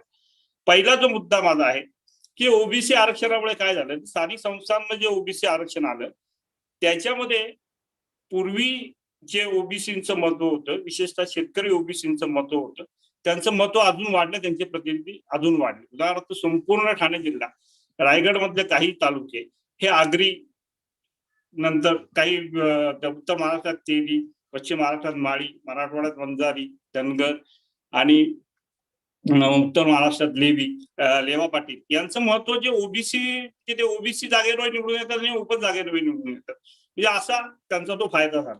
परंतु ह्या ओबीसी जाती ज्या आहेत त्यातल्या ज्या शेतीचं महत्व कमी झाल्यामुळे यांच्यामधले अभिजन हे बिगर शेतीमध्ये किती वाढ. विवेक घोटाळे यांनी जो आता मागच्या 14,000 ग्रामपंचायतीच्या निवडणुकीत एक लेख दिला, त्यात त्यांनी असा उल्लेख केलेला की नवीन नेतृत्व उदयाला येते का. तर माझा प्रश्न असा आहे की हे अभिजन जे आहे ओबीसी मधले जे निवडून येतात ते बिगर शेती क्षेत्रामधले आहेत का. दुसरा मुद्दा त्याला लागून येतो, ओबीसी शेतकरी जाती ह्या मोठ्या प्रमाणामध्ये बिगर शेती क्षेत्राकडे वळल्यामुळे, म्हणजे तिथली स्थानिक परिस्थिती कारणीभूत झाल्यामुळे त्यांचं महत्व आहे तेच राहिलं किंवा आपल्याला असं म्हणता येईल वाढलं. उदाहरणार्थ ठाणे जिल्ह्यातल्या सर्व 7 महानगरपालिकांमध्ये तिथल्या मूळ शेत मालक असणाऱ्या ओबीसी जाती म्हणजे आगरी यांचं महत्व अजूनही आहे, म्हणजे त्यांचं वाढलं उदाहरणार्थ. कारण का, तर ते शेतीमधलं भांडवल घेऊन शहरीकरणामुळे ते भांडवल घेऊन बिगर शेती क्षेत्राकडे वळाले आणि बिगर शेती क्षेत्राकडे वळाले म्हणजे सेवा क्षेत्राकडे वळाले आणि त्या आधारे त्यांनी वेगवेगळे व्यवसाय सुरू केले, मग तो कन्स्ट्रक्शन असेल वगैरे वगैरे, आणि त्यांचं महत्व अधिक वाढ. त्यामुळे ओबीसी आरक्षणाचं नक्की काय. मग त्याला अनुषंगाने प्रश्न येतो की ज्या कारागीर ओबीसी होत्या महाराष्ट्रामध्ये किंवा जे भटके आहेत किंवा जे सेवा देणारे ओबीसी आहेत त्यांना संधी मिळाली का. नवीन ओबीसी राखीव जागांच्या धोरणामुळे नवीन लोक राजकीय क्षेत्रामध्ये आले का, त्यामध्ये प्रश्न मला पडलेला आहे ओबीसी आरक्षणाच्या बाबतीत. दुसरा जो हे आहे तो म्हणजे शहरीकरण. 2011 मधली जी 46% शहरी लोकसंख्या आहे ती प्रामुख्याने 27 महानगरपालिका महाराष्ट्रामध्ये आहे. 130 मतदारसंघ विधानसभेचे पूर्ण शहरी आहे आणि ह्या शहरांकडे ग्रामीण भागाकडून मोठ्या प्रमाणात स्थलांतर झालं. आता ग्रामीण भागातूनही स्थलांतर झालेलं आहे, तर स्थलांतर झालेले लोक शहरी अर्थव्यवस्थेत कुठं जातात हा त्यामधला प्रश्न आहे. म्हणजे उदाहरणार्थ ग्रामीण भागामध्ये जे तळाला असतात, म्हणजे जे शेतमजूर असतात किंवा अत्यंत कमी छोटीशी शेती असते, ते शहरामध्ये येताना सुद्धा शहरी अर्थव्यवस्थेच्या तळात सामावले जातात. या उलट ग्रामीण भागामध्ये 1985 नंतर शिक्षणाचं जे खाजगीकरण झालं आणि ज्याला राज्य सरकारने मोठ्या प्रमाणात सपोर्ट केला की व्यावसायिक अभ्यासक्रमांची फी ही शासनाने भरायची, काहींच्या बाबतीत 50%, ओबीसी हा जर गट आपण धरला तर हा जो वर्ग आहे हा देखील स्थलांतरित होतो. श्रीमंत कुटुंबही स्थलांतरित होतात, अल्पभूधारकही स्थलांतरित होतात आणि मग ते कुठं जातात तर कोण औद्योगिक कामगार जाईल, कोण IT क्षेत्रामध्ये वरील सुपरवायझर सारख्या मोठ्या पदावर जाईल सेवा क्षेत्रामध्ये, काही जण टॅक्सी ड्रायव्हर होतील, काही जण टॅक्सी त्यांनी स्वतःची विकत घेतलेली असेल, कुरिअर कर्मचारी असतील, काही फुटकाळ काम करणारे असतील, काही प्रमाणात मोठ्या शहरात कचरा कामगार देखील असतील, कौशल्य नसणारे कामगार असतील.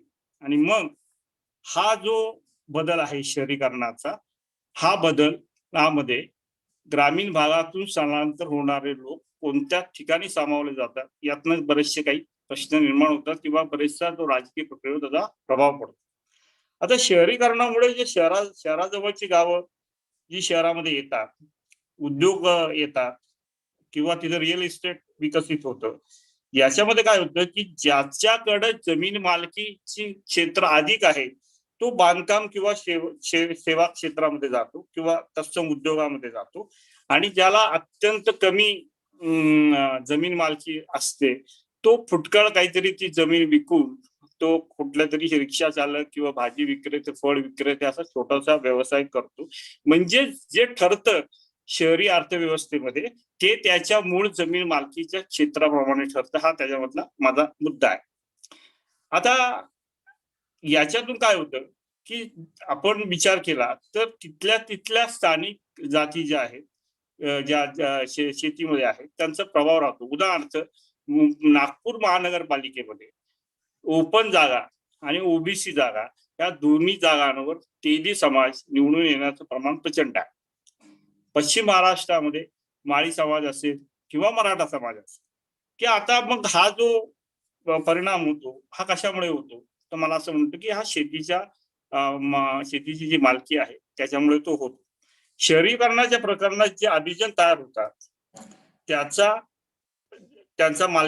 जमीन मालकीशी असणारा संबंध आणि त्यांचा नवीन बिगर शेती आणि नवीन राजकीय संस्था म्हणजे शहरी महानगरपालिका किंवा नगरपालिका यांच्यामध्ये असणारा प्रभाव याचा संबंध आहे.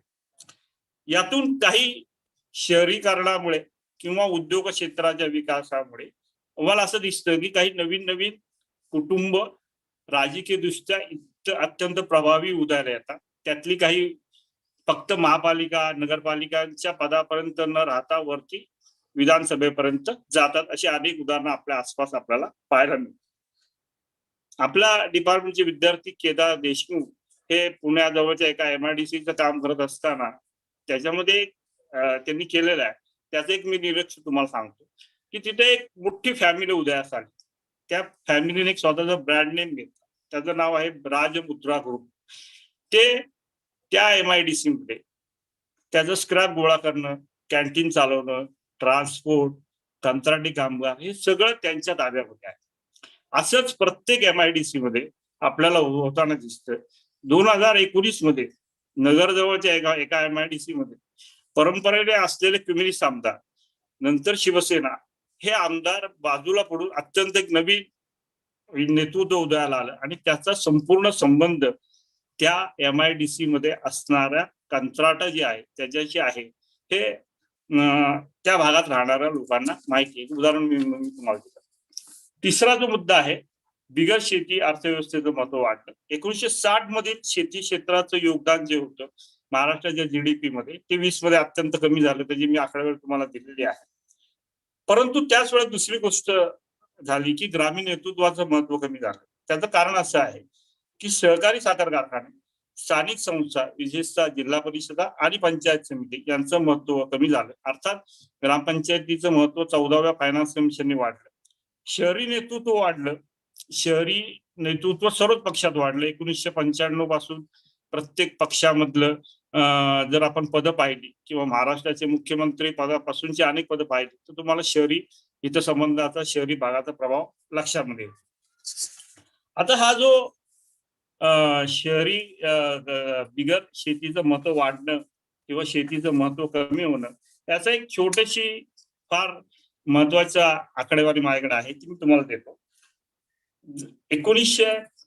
2011-12 मध्ये नॅशनल सॅम्पल सर्वे ऑर्गनायझेशन जो सर्वे केला जो 68वा राऊंड आहे 11-12 मध्ये झाला.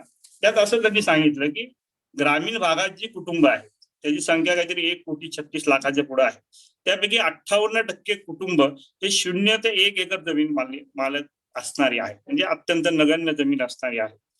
आणि ही जी 1 एकरापर्यंत 0 ते 1 एकरापर्यंत जमीन असणारी जी कुटुंब आहे त्यातली 33% कुटुंब स्वतःचा व्यवसाय करतात. 67% लोक हे कामगार आहेत. पण पुढची आकडेवारी महत्वाची, हे जे 33% लोक आहेत जे स्वतःचा व्यवसाय करतात त्यातले 80% बिगर शेती व्यवसाय करतात आणि जे 67% कामगार आहेत त्यातले 50%पेक्षा जास्त कामगार हे बिगर शेती व्यवसायामध्ये आहेत किंवा ठिकाणी त्यांचा एम्प्लॉयमेंट आहे. याचा अर्थ असा की महाराष्ट्राच्या ग्रामीण भागामध्ये देखील मोठ्या प्रमाणामध्ये बिगर शेती अर्थव्यवस्था वाढीस लागलेली ही 2012ची आकडेवारी. आता जर ग्रामीण भागामध्ये बिगर शेतीचा प्रभाव वाढत असेल तर तो बागायती क्षेत्र जिथं आहे, जे ऊस कारखानदारी आहे किंवा कमर्शियल क्रॉप्स आहे, तिथं त्याचं महत्व वाढतं का? तर तिथं देखील बिगर शेती क्षेत्राचं महत्व वाढतं किंवा बांधकाम, हॉटेल असे अनेक उद्योग कामाला लागतात. एक उदाहरण देतो. एप्रिल 2020 मध्ये लॉकडाऊनच्या काळामध्ये लासलगाव जी सगळ्यात मोठी भारतातली कांद्याची बाजारपेठ आहे, तिथं 7,000 ट्रॅक्टर विकले गेले. याच्यातून असे लक्षात येईल की तिथं शेतीला सपोर्ट करणारे परंतु बिगर शेती क्षेत्रामध्ये असणाऱ्या व्यवसायाची आर्थिक उलाढाल किती मोठ्या प्रमाणामध्ये आहे. ग्रामीण भागात जे अल्पभूधारक असणाऱ्या ज्या असलेले जे आहेत ते प्रभावी जातीमधले असू किंवा ओबीसी जातीमधले असू, ते जर बिगर शेती क्षेत्रात त्यांची आर्थिक ताकद वाढत असेल तर त्यांचा ग्रामीण संस्थांवरचा प्रभाव वाढतो. विवेक घोटाळे यांचा जो अभ्यास आहे ग्रामपंचायत निवडणुकींचा, तो मला या संदर्भामध्ये महत्वाचा वाटतो की अनेक अशी उदाहरणं आहेत निवडणुकीच्या ज्या बातम्या आल्या की शहराकडचे लोक त्या स्थानिक स्वराज्य संस्थांच्या निवडणुकीमध्ये पॅनल उभे करतात, निवडून येतात, त्यांचा तिथल्या काही शेतीशी संबंध नसतो, कारण ते बिगर शेती क्षेत्रामध्ये जाऊन त्यांनी त्यांचं स्वतःचं एक आर्थिक काही उभं केलेलं असतं, त्याचा प्रभाव ती स्थानिक निवडणुकीमध्ये त्यांना त्याचा उपयोग होतो. उद्योग क्षेत्राची ज्या वेळेला वाढ होते त्या म्हणजे बिगर शेती क्षेत्राचं महत्व वाढत असताना तर जे त्यात दोन भाग आहेत, सेवा आणि उद्योग. उद्योग क्षेत्राची वाढ होत असताना त्यातनं दोन गोष्टी होतात. एक म्हणजे शेतीला मिळणारी नुकसान भरपाई जी काही बाजार भावापेक्षा काही पटीने द्यावी किंवा महामार्गांना दिली जाणारी नुकसान भरपाई बाजार भावापेक्षा काही पटीने दिली जाते. ह्याच्यामध्ये ज्या औद्योगिक वसाहती विकसित होतात त्या विकसीमध्ये ही नुकसान भरपाई मधून आलेलं भांडवल पुन्हा एकदा गुंतवलं जातं आणि त्याच्यामध्ये छोटे व्यवसाय, हॉटेल, मंगल कार्यालय, ट्रान्सपोर्ट, कंत्राटदार हे व्यवसाय नवीन संधी ग्रामीण भागामध्ये त्या अनुषंगाने उपलब्ध होतात. आणि कारखान्यामध्ये येणारं भांडवल जरी हे बाहेरून येत असेल तरी त्याच्या अनुषंगाने होणारा जो सेवा क्षेत्र आहे त्याचं भांडवल मात्र स्थानिक ठिकाणावरून येतं आणि ते दोन मार्गाने येते. एक तर जमिनी शेतीमध्ये कमवलेला नफा असेल किंवा शेती विक्रीमधून नुकसान भरपाई मिळाली असेल सरकारकडनं किंवा शहरीकरण होत असताना रिअल इस्टेट करता ज्या शेती जमिनी विकल्या जातात त्यातून निर्माण झालेलं भांडवल असेल त्याची गुंतवणूक होते. त्यामुळे ज्या नवीन संधी येतात त्या संधीचा उपयोग हा त्यांच्या जमीन क्षेत्राप्रमाणे ठरतो. जर शेती मोठी असेल तर त्याला मोठ्या व्यवसायामध्ये गुंतवणूक करता येते आणि जर त्याची शेतीचं क्षेत्र लहान असेल तर त्याला काही फारसा उपयोग होत नाही. आता शेवटचा मुद्दा जो आहे मला त्याकडे येतो. केंद्रीय धोरण जे आहे खाजगीकरणाचं जे 90 नंतर आलं ते शेती क्षेत्रामध्ये साखर कारखान्यांचं खाजगीकरण झालं, परंतु साखर कारखाने म्हणजे प्रोसेसिंग युनिटचं खाजगीकरण झालं, जे सहकारातनं खाजगी कारखानदार आले, पण ऊस लावणारे शेतकरी तसेच राहिले.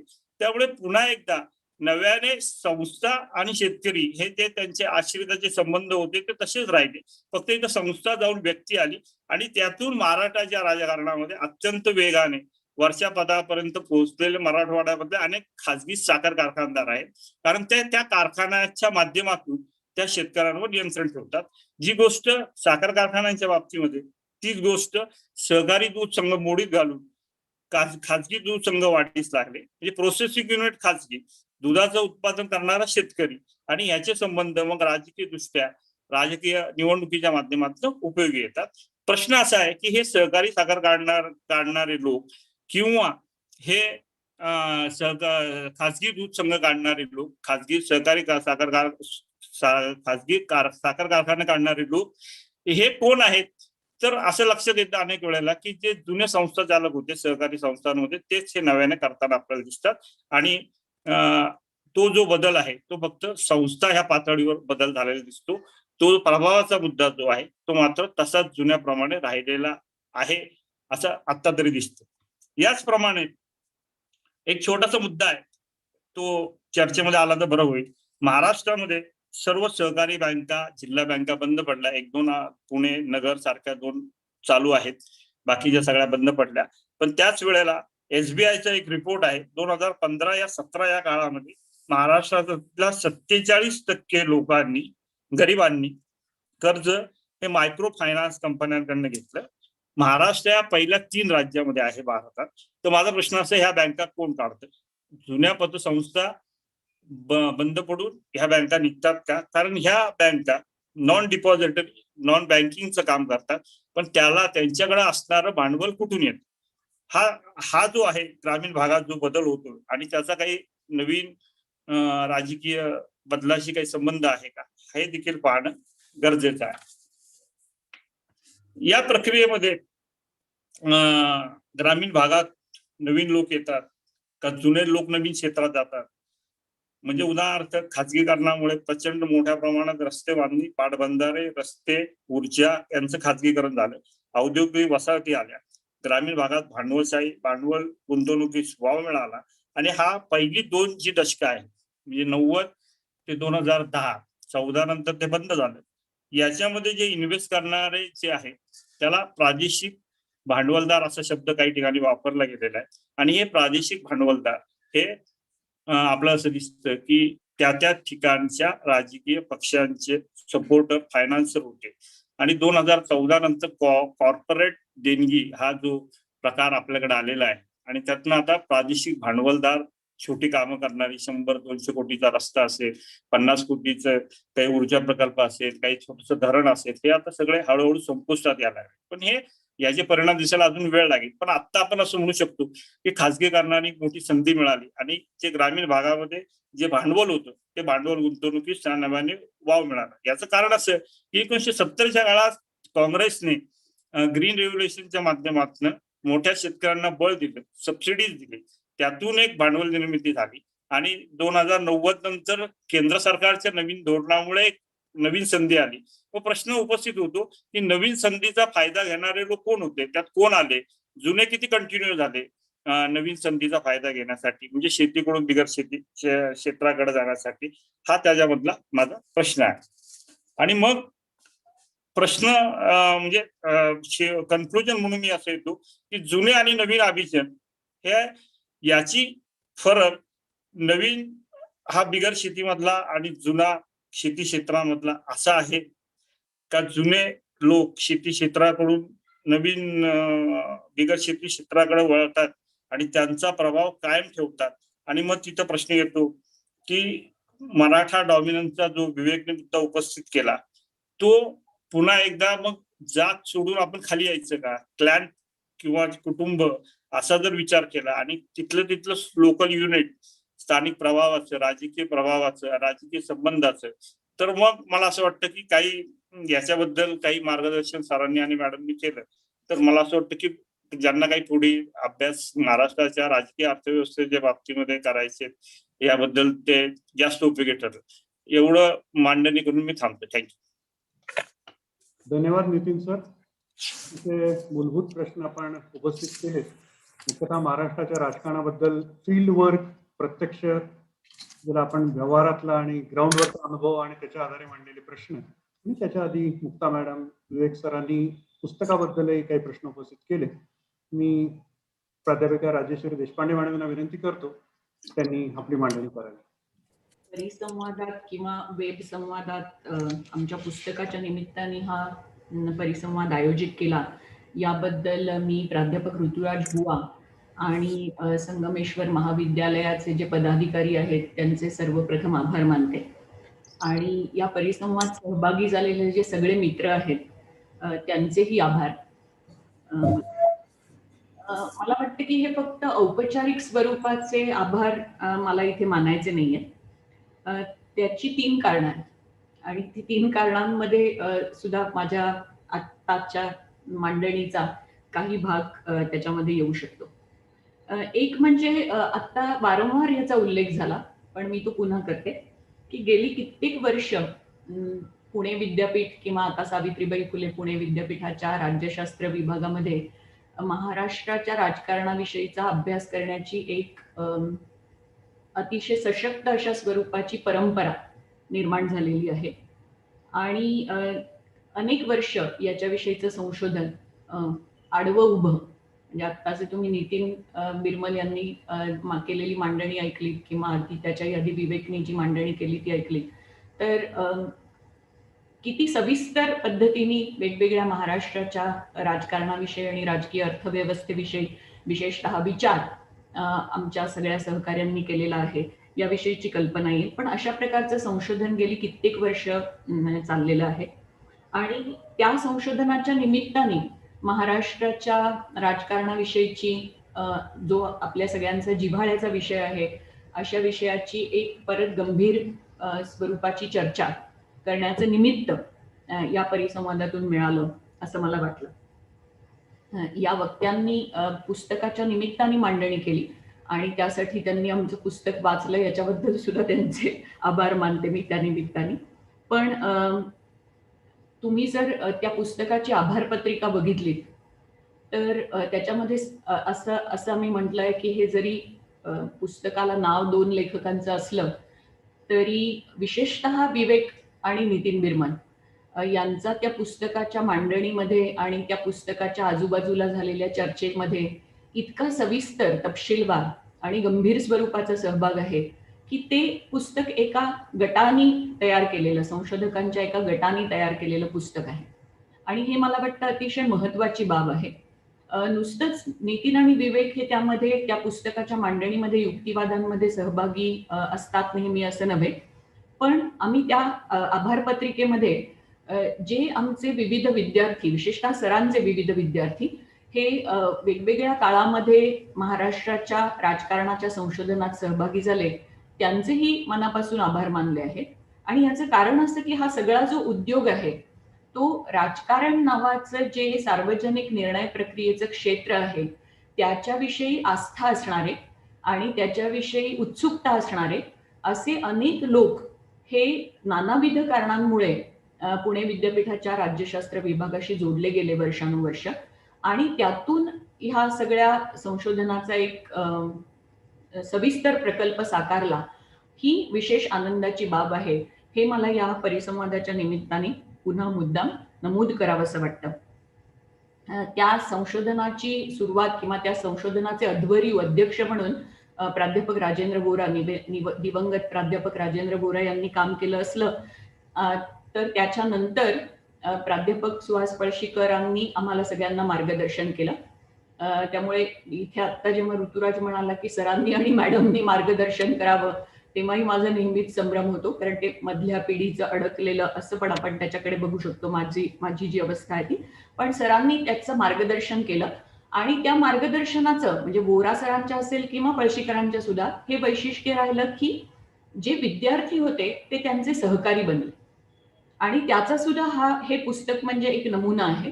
कारण प्राध्यापक पळशीकर आणि आम्ही सगळ्यांनी नंतर वेगवेगळ्या कारणांनी, वेगवेगळ्या जोड्यांनी, वेगवेगळ्या गटांनी महाराष्ट्राविषयीचं सविस्तर लिखाण केलेलं आहे. कधी त्यांनी आणि विवेकनी केलं असेल, कधी त्यांनी आणि नितीननी केलं असेल, कधी मी आणि त्यांनी केलं असेल किंवा मी आणि नितीननी केलं असेल.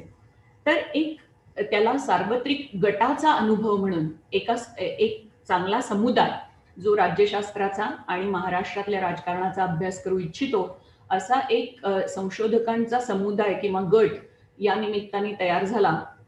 हे या पुस्तकाच्या निमित्ताने आणि परिसंवादाच्या निमित्ताने मला नोंदवावंसं वाटतं.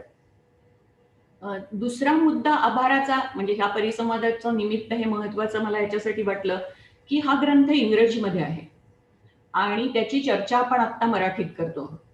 तर ही जी इंग्रजी मराठीची सांधेजोड आहे म्हणजे ज्याला आपण म्हणू इंग्रजीतलं चर्चा विश्व, एक अकॅडमिक स्वरूपाचं अकादमिक चर्चा विश्व आणि मराठीतलं सार्वजनिक चर्चा विश्व, याच्यातली सांधेजोड आपल्याला माहिती आहे की बऱ्याच बऱ्याच कारणांनी ती साधली जात नाही.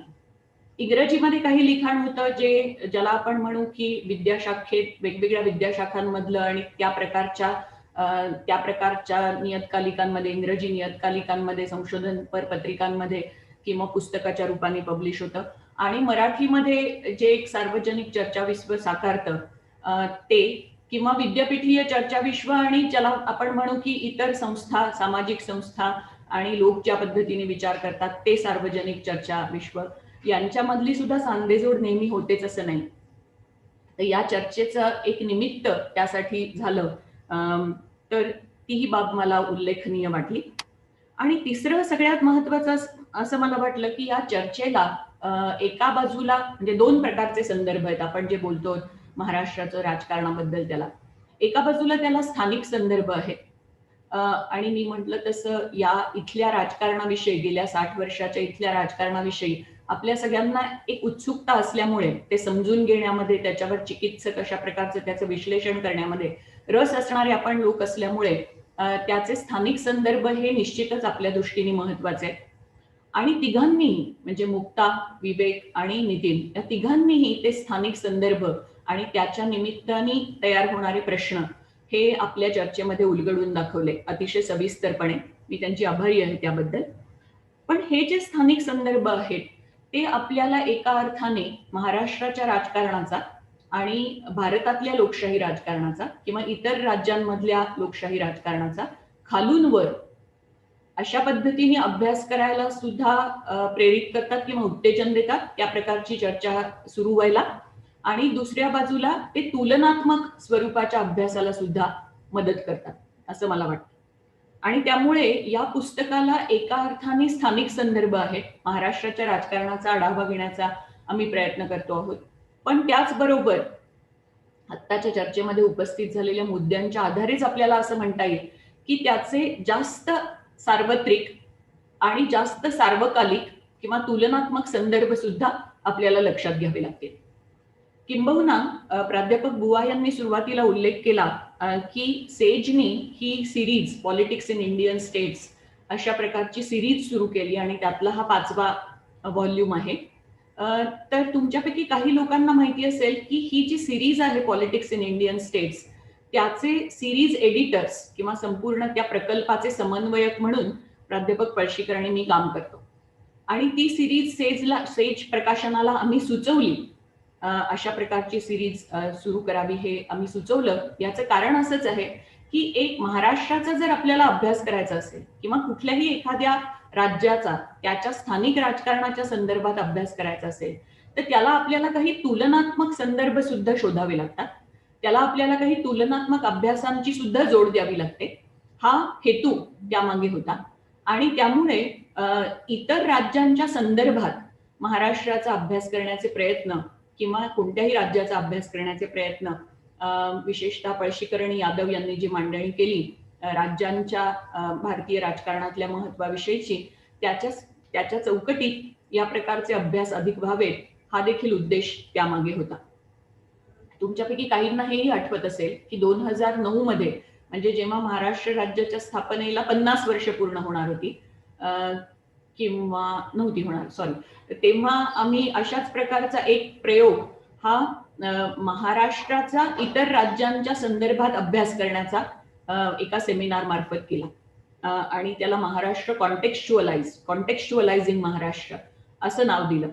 आणि याचं कारण असं होतं की कुठल्याही राज्याचा अभ्यास हा फक्त त्याच्या राजकारणाच्या संदर्भात स्वतंत्रपणे न करता किंवा होऊ शकत नाही, तो एकंदर भारतीय राजकारणाच्या चौकटीमध्ये त्याचा विचार आपल्याला करावा लागतो, पण त्याचबरोबर वेगवेगळ्या राज्यांच्या संदर्भात सुद्धा करावा लागतो.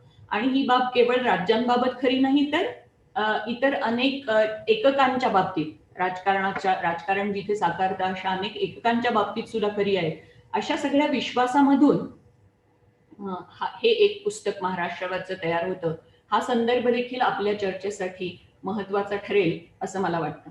आणि हे सगळे संदर्भ आपण चर्चेमध्ये या परिसंवादाच्या निमित्ताने ओढून आणले किंवा तिथे त्याचा उल्लेख झाला, म्हणून मला असं वाटलं की त्याच्याबद्दलची आपण नोंद घेणं सुरुवातीलाच हे गरजेचं आहे. मी फार वेळ तुमचा घेणार नाही, पण मला असं कारण मला दिसतंय की या तिघांनीही महाराष्ट्राच्या राजकारणामधले जे महत्वाचे मुद्दे होते आणि ज्याची चर्चा आम्ही आमच्या पुस्तकामध्ये केली आहे त्याचा अतिशय सविस्तर आढावा घेतला आहे. एका बाजूला विवेकनी मराठा वर्चस्वाच्या पेचाच्या निमित्ताने आपण ज्याला म्हणू जात आणि राजकारण यांच्यातला परस्पर संबंध महाराष्ट्रामध्ये कसा साकारला याच्याबद्दलचं विवेचन केलं. नितीननी नवीन अभिजनांचा जो मुद्दा आहे तो आणि तो राजकीय अर्थव्यवस्थेच्या पार्श्वभूमीवर नवीन अभिजनांची चर्चा आपल्याला कशी करावी लागेल याच्याविषयीचा मुद्दा उपस्थित केला. आणि मुक्तानी सुद्धा जेव्हा ती राजकीय अर्थव्यवस्थेविषयीचे काही प्रश्न मांडत होती तेव्हाच तिने लोकशाहीच्या संदर्भात आणि विशेषतः लोकशाही अधिमान्यतेच्या संदर्भात सुद्धा एक मुद्दा उपस्थित केला. मला असं वाटलं की या तीनही प्रश्नांचा संदर्भ पुन्हा म्हणजे अभिजन असतील किंवा शहरीकरणाचा मुद्दा असेल, जात आणि राजकारण यांच्यातले परस्पर संबंध शोधण्याचा प्रयत्न असेल, आणि मुख्यतः म्हणजे जो आपण या चर्चेमध्ये थोडासा बाजूला टाकला आहे पण पुस्तकामध्ये मात्र जो महत्वाचा मुद्दा आहे तो पक्ष पद्धती, पक्ष व्यवस्था आणि ज्याला आपण मुख्य प्रवाही राजकारण म्हणतो त्या राजकारणाचे धागेदोरे शोधण्याचा प्रयत्न असेल. या सगळ्या प्रश्नांमधून आपल्याला एकीकडे महाराष्ट्राचा रेफरन्स, महाराष्ट्राचा संदर्भ हा इतर राज्यांच्या संदर्भात तपासता येतो.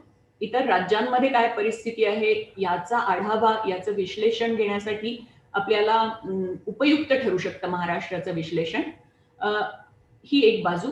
आणि दुसरीकडे एकंदर भारताच्या राजकारणामधले जे मध्यवर्ती मुद्दे आहेत तेच या चर्चेच्या निमित्ताने देखील आपण पुढे मांडतो असं तुमच्या लक्षात येईल असं मला वाटतं.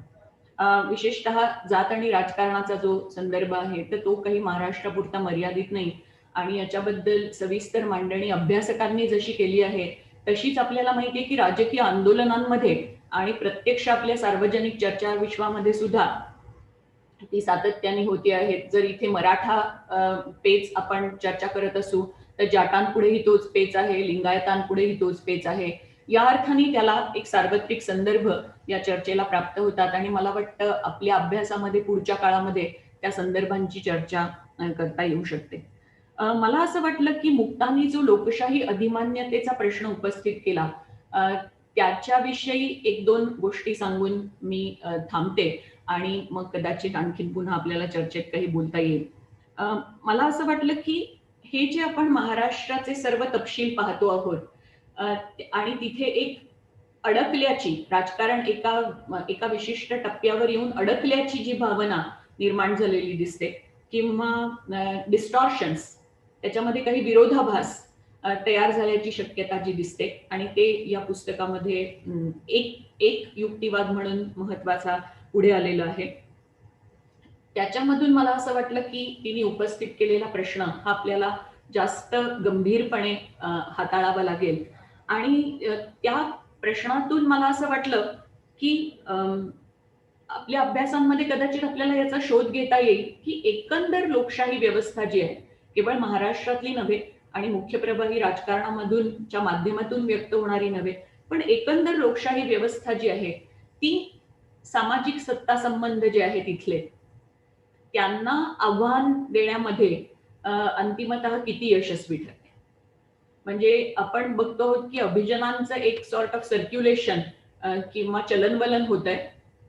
जात आणि राजकारणामध्ये ज्या जाती काल महत्वाच्या मानल्या जात होत्या त्या आज महत्वाच्या मानल्या जात नाही.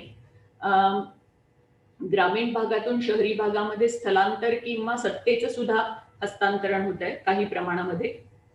परंतु या सगळ्या बदलांच्या पार्श्वभूमीवर देखील किंवा पक्षपद्धती सुद्धा बदलते आहे त्या सर्व बदलांच्या पार्श्वभूमीवर देखील सामाजिक सत्ता संबंध वर्चस्वशाली यांना त्या पद्धतीने मात्र अबाधित राहताना दिसतात. हे चित्र महाराष्ट्रासारख्या राज्यामध्ये पुढे येत आहे का की जे पूर्वी पुरोगामी राज्य म्हणून म्हणजे आताही पुरोगामी प्रगतीशील आणि महत्वाचं आर्थिकदृष्ट्या प्रबळ राज्य म्हणून मानलं गेलं. तिथल्या राजकारणाचा जर आपण व्यापक संदर्भामध्ये आढावा घेतला तर या प्रश्नाची चाचपणी आणि या प्रश्नाच्या पुढे आपण येऊन भिडतो की काय असं मला वाटलं. तर या प्रश्नाविषयीची चर्चा आणि महाराष्ट्राच्या स्थानिक राजकारणाविषयीची चर्चा आणि तसंच महाराष्ट्रातलं स्थानिक राजकारण हे इथून पुढच्या काळामध्ये इतर राज्यांच्या पार्श्वभूमीवर तपासून पाहण्याची चर्चा असा सगळा अविरत चालणारा अभ्यास प्रकल्प या परिसंवादाच्या पुढच्या काळामध्ये सुद्धा सुरू राहील असं मला वाटतं आणि त्याची चर्चा आपण करू शकू. आत्ताच नव्हे नंतरही पुन्हा भेटू ते. पण आपण माझं बोलणं शांतपणे ऐकून घेतलं याबद्दल आभारी आहे. धन्यवाद देशपांडे मॅडम. आपण महाराष्ट्राच्या राजकारणाचे आर्थिक, सामाजिक आणि राजकीय ताणेबाणे जोडून दाखवले. यानंतर मी भारतातले अग्रगण्य राज्यशास्त्रज्ञ माननीय पळशीकर सरांना विनंती करतो की त्यांनी आपली मांडणी करावी. थोड्याशा त्रासानंतर आपण परत सुरू करूयात. संगमेश्वर कॉलेज आणि त्या कार्यक्रमाचे संयोजक असलेले संगमेश्वर कॉलेजमधले सर्व सहकारी आणि युनिक फाउंडेशनचे सर्व सहकारी यांचे सुरुवातीलाच मी परत एकदा आम्हा दोघा लेखकांच्या वतीने आभार मानतो. त्यांनी या पुस्तकाच्या निमित्ताने आणि महाराष्ट्र राज्याच्या स्थापनेच्या 60 वर्ष पूर्ण झाली या निमित्ताने हा परिसंवाद आयोजित केला आणि त्यातनं आतापर्यंतच्या चर्चेमध्ये अनेक महत्वाचे प्रश्न पुढे आलेले आहेत. अशा प्रकारच्या परिसंवादामध्ये अर्थातच सगळ्या प्रश्नांना न्याय देता येत नाही आणि त्यातनं आत्ता हा व्यत्यय आलेला असल्यामुळे आपल्यापैकी अनेकांचा सहनशीलतेचा अंत झालेला असेल आणि त्यामुळेही काही प्रश्न कदाचित अर्धवट राहतील. पण तिघांनी म्हणजे मुक्ता कुलकर्णी, विवेक घोटाळे आणि नितीन बिरमल या तिघांनी जी मांडणी केली त्याच्यातनं एक एक जर मध्यवर्ती मुद्दा घ्यायचा असं म्हटलं तर आत्ता मगाशी प्राध्यापक राजेश्वरी देशपांडे यांनी उल्लेख केला त्याप्रमाणे अधिमान्यतेचा प्रश्न, जातीच्या वर्चस्वाचा प्रश्न आणि अर्थव्यवस्थेच्या संदर्भामध्ये नव्या अभिजनांची निर्मिती कशी होते किंवा होत नाही हा प्रश्न, असे 3 मध्यवर्ती प्रश्न आतापर्यंत उपस्थित झालेले आहेत. या तिन्ही प्रश्नांची उत्तरं देत असताना मला असं वाटतं की 2 मार्गांनी आपल्याला प्रयत्न करता येतील. मी ती परिपूर्ण उत्तरं देणार नाहीये, पण कोणत्या पद्धतीने या प्रश्नांकडे पाहता येईल याचा थोडासा मी निर्देश करण्याचा प्रयत्न करीन. 2 मार्गांनी हा आपल्याला प्रयत्न करता येईल. एक म्हणजे प्रत्यक्ष, ज्याला एम्पिरिकल म्हणजे अनुभवनिष्ठ पद्धतीने कुठे काय होतंय ते शोधून काढून जे काही घडतंय त्याचा अन्वयार्थ लावण्याचा प्रयत्न करायचा. आणि दुसऱ्या बाजूला एक विश्लेषणाची चौकट त्याच्यातनं उभी करण्याचा प्रयत्न करायचा की ज्या चौकटीच्या आधारे आपल्याला जी माहिती मिळते या अनुभवनिष्ठ संशोधनातनं किंवा एम्पिरिकल अभ्यासातनं जी माहिती मिळते ती एकत्र आणून काही एक ज्याला आपण म्हणूयात निष्कर्षांपर्यंत पोहोचता येईल, सूत्र सापडू शकेल. आम्ही या पुस्तकाच्या निष्कर्षांच्या प्रकरणामध्ये अगदी ओझरता असा या दिशेने प्रयत्न केलेला आहे.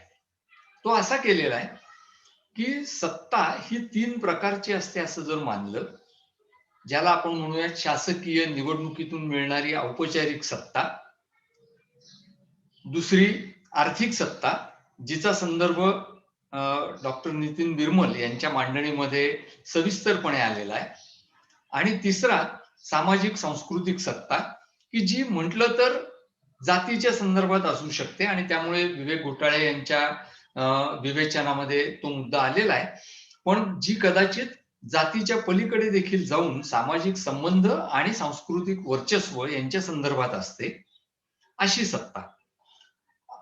असे जर सत्तेचे 3 प्रवाह आहेत असं मानलं तर आम्ही या निष्कर्षांमध्ये जे म्हटलेलं आहे ते असं की ज्या वेळेला यातल्या तिन्ही सत्ता या 3 सुट्या यंत्रणांकडे असतात, समाजातल्या 3 वेगवेगळ्या गटांकडे असतात, त्यावेळेला बहुधा त्या सत्तेमध्ये सुसूत्रता कमी असते.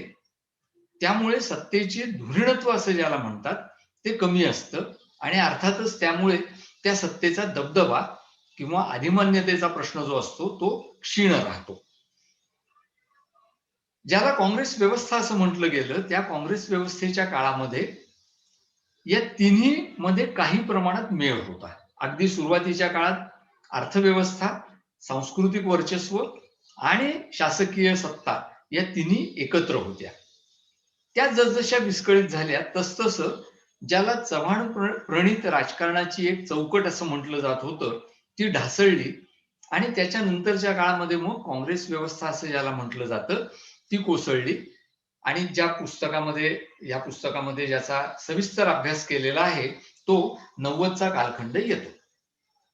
मात्र आत्ता आमच्या पुढे जो प्रश्न आहे हे पुस्तक लिहित असतानाचा तो असा होता की 2014 नंतरच्या काळामध्ये परत एकदा किमान 2 सत्तेचे प्रवाह एकत्र येण्याच्या शक्यता निर्माण झाल्या आहेत का? शासकीय सत्ता आणि सामाजिक सांस्कृतिक वर्चस्व किंवा सामाजिक सांस्कृतिक सत्ता या दोन्ही एकत्र येण्याचे प्रश्न किंवा एकत्र येण्याचा पर्याय हा निर्माण झाला आहे का? 19 साली ज्या वेळेला महाविकास आघाडीचं सरकार आलं त्यावेळेला यातल्या शासकीय सत्तेच्या घोडदौडीला एका अर्थाने आळा बसला आणि त्यामुळे हा प्रश्न आज घडीला थोडासा पोस्टपोन झालाय किंवा पुढे ढकलला गेलेला आहे. पण आपण जर एकूण देशाच्या आणि महाराष्ट्राच्या राजकारणाचा अभ्यास करत असलो तर मला असं वाटलं की आत्ताची ही चर्चा ऐकल्यानंतर मला असं वाटलं की या पुस्तकाच्या शेवटी हा जो उल्लेख आम्ही केलेला आहे तो कदाचित जास्त विस्ताराने पुढे न्यावा लागेल. हे जे 3 प्रश्न उपस्थित झाले, विशेषतः डॉक्टर नितीन बिरमल यांनी जो प्रश्न उपस्थित केला तो मला असं वाटतं की दीर्घकालीन स्वरूपाचा आहे. तो आज महाराष्ट्राला लागू आहे आणि कदाचित महाराष्ट्र हे जास्त ज्याला शहरीकरण झालेलं राज्य असं आपण म्हणतो तसं असल्यामुळे तो लागू होतो. पण आज ना उद्या तो भारतातल्या इतर राज्यांनाही लागू होणार आहे. गुजरातमध्ये तो लागू होतोय. आणि जर थेट उत्तर द्यायचं झालं बिरमल सरांच्या प्रश्नाच्या उत्तराला तर मी असं म्हणेन की हा जो पेच प्रसंग जो विवेक घोटाळे यांनी मांडला, जो गुजरातमध्ये पाटीदारांच्या संदर्भामध्ये उपस्थित झालेला आपल्याला दिसतो, तो पेच प्रसंग हा ते सांगतायत, बिरमल सर सांगतायत त्या प्रकारच्या दुविधेतनं निर्माण झालेला आहे की एक समाज आहे की ज्या समाजातनं पूर्वापार अभिजन निर्माण होण्याची प्रक्रिया चालू आहे आणि त्यांनी शंका व्यक्त केली ती बरोबर आहे की त्या समाजातनं आजही शहरी अभिजन नव्याने निर्माण होत आहे. म्हणजे म्हटलं तर तो समाज अजून अभिजन निर्मितीमध्ये सहभागी आहे. पण दुसरीकडे अर्थव्यवस्थेचा रेटा असा आहे की त्याच्यातनं इतर समाजातनं सुद्धा नवे अभिजन निर्माण होण्याची प्रक्रिया सुरू होतीये आणि या दोहोंमध्ये विसंगती आहे. ही जी विसंगती आहे ती केवळ अर्थव्यवस्थेची विसंगती नाहीये, तर आपल्याला असं म्हणता येईल क्लासिकल विश्लेषण करायचं झालं तर की अर्थव्यवस्थेतल्या विसंगतींचं प्रतिबिंब राजकीय व्यवस्थेमध्ये पडतं आणि त्यातून आपल्याला हे प्रश्न निर्माण होताना दिसतात. पण आपल्याला हेही माहितीये की राजकीय व्यवस्थेकडे स्वतःकडे अर्थव्यवस्थेचं नियंत्रण करून आपली स्वतःची अभिजन निर्मिती करण्याची काही एक ताकद असते आणि ती ताकद जर आपण लक्षात घेतली तर आपल्याला असं दिसेल की राजकीय व्यवस्था आणि अर्थव्यवस्था यांच्यामध्ये तणाव निर्माण होऊन देखील त्यातनं लोकशाहीचं रक्षण होत नाही. म्हणजे असं होत नाही या दोन व्यवस्थांमध्ये तणाव निर्माण झाल्यामुळे की त्यामुळे इथे नवे अभिजन निर्माण झाले, जुने आणि नवे अभिजन यांच्यामध्ये स्पर्धा निर्माण झाली आणि त्या स्पर्धेतून लोकशाही तरली किंवा लोकशाही जास्त सघन झाली अशी प्रक्रिया नेसेसरीली होतेच असं आपल्याला महाराष्ट्राच्या गेल्या 25 वर्षांच्या अनुभवावरनं दिसत नाही. मग काय दिसतं या पुस्तकामध्ये जे प्रतिपादन केलेलं आहे ते असं की त्याऐवजी ह्या प्रकारच्या तणावांमधून लोकशाहीवरती आणखीन जास्त दडपण येणं आणि लोकशाहीमध्ये धोरण प्रक्रिया ही लोकाभिमुख असण्याची शक्यता आणखीन कमी होणं. म्हणजे बिरमल सर जे म्हणतायत 2 नवीन प्रकारचे अभिजन निर्माण होत आहेत असं त्यांनी सांगितलं, ते जर बरोबर असेल आणि मला असं वाटतं की ते बरोबर आहे की एकीकडे जुन्याच समाज घटकांमधनं नवे अभिजन निर्माण होणं आणि दुसरीकडे नव्या समाज घटकांमधनं अभिजन निर्माण होणं, या दोन्ही प्रक्रियांमधनं लोकशाही सघन होण्याच्या ऐवजी उलट पक्षी धोरण प्रक्रिया जास्त लोकांपासून दूर जाण्याची प्रक्रिया ही गेल्या 25 वर्षांमध्ये होतीये असं सर्वसाधारणपणे या पुस्तकाच्या विशेषतः पॉलिटिकल इकॉनॉमी किंवा राजकीय अर्थव्यवस्थेविषयीचं जे प्रकरण आहे त्या प्रकरणामध्ये आम्हाला म्हणावं लागलेलं आहे.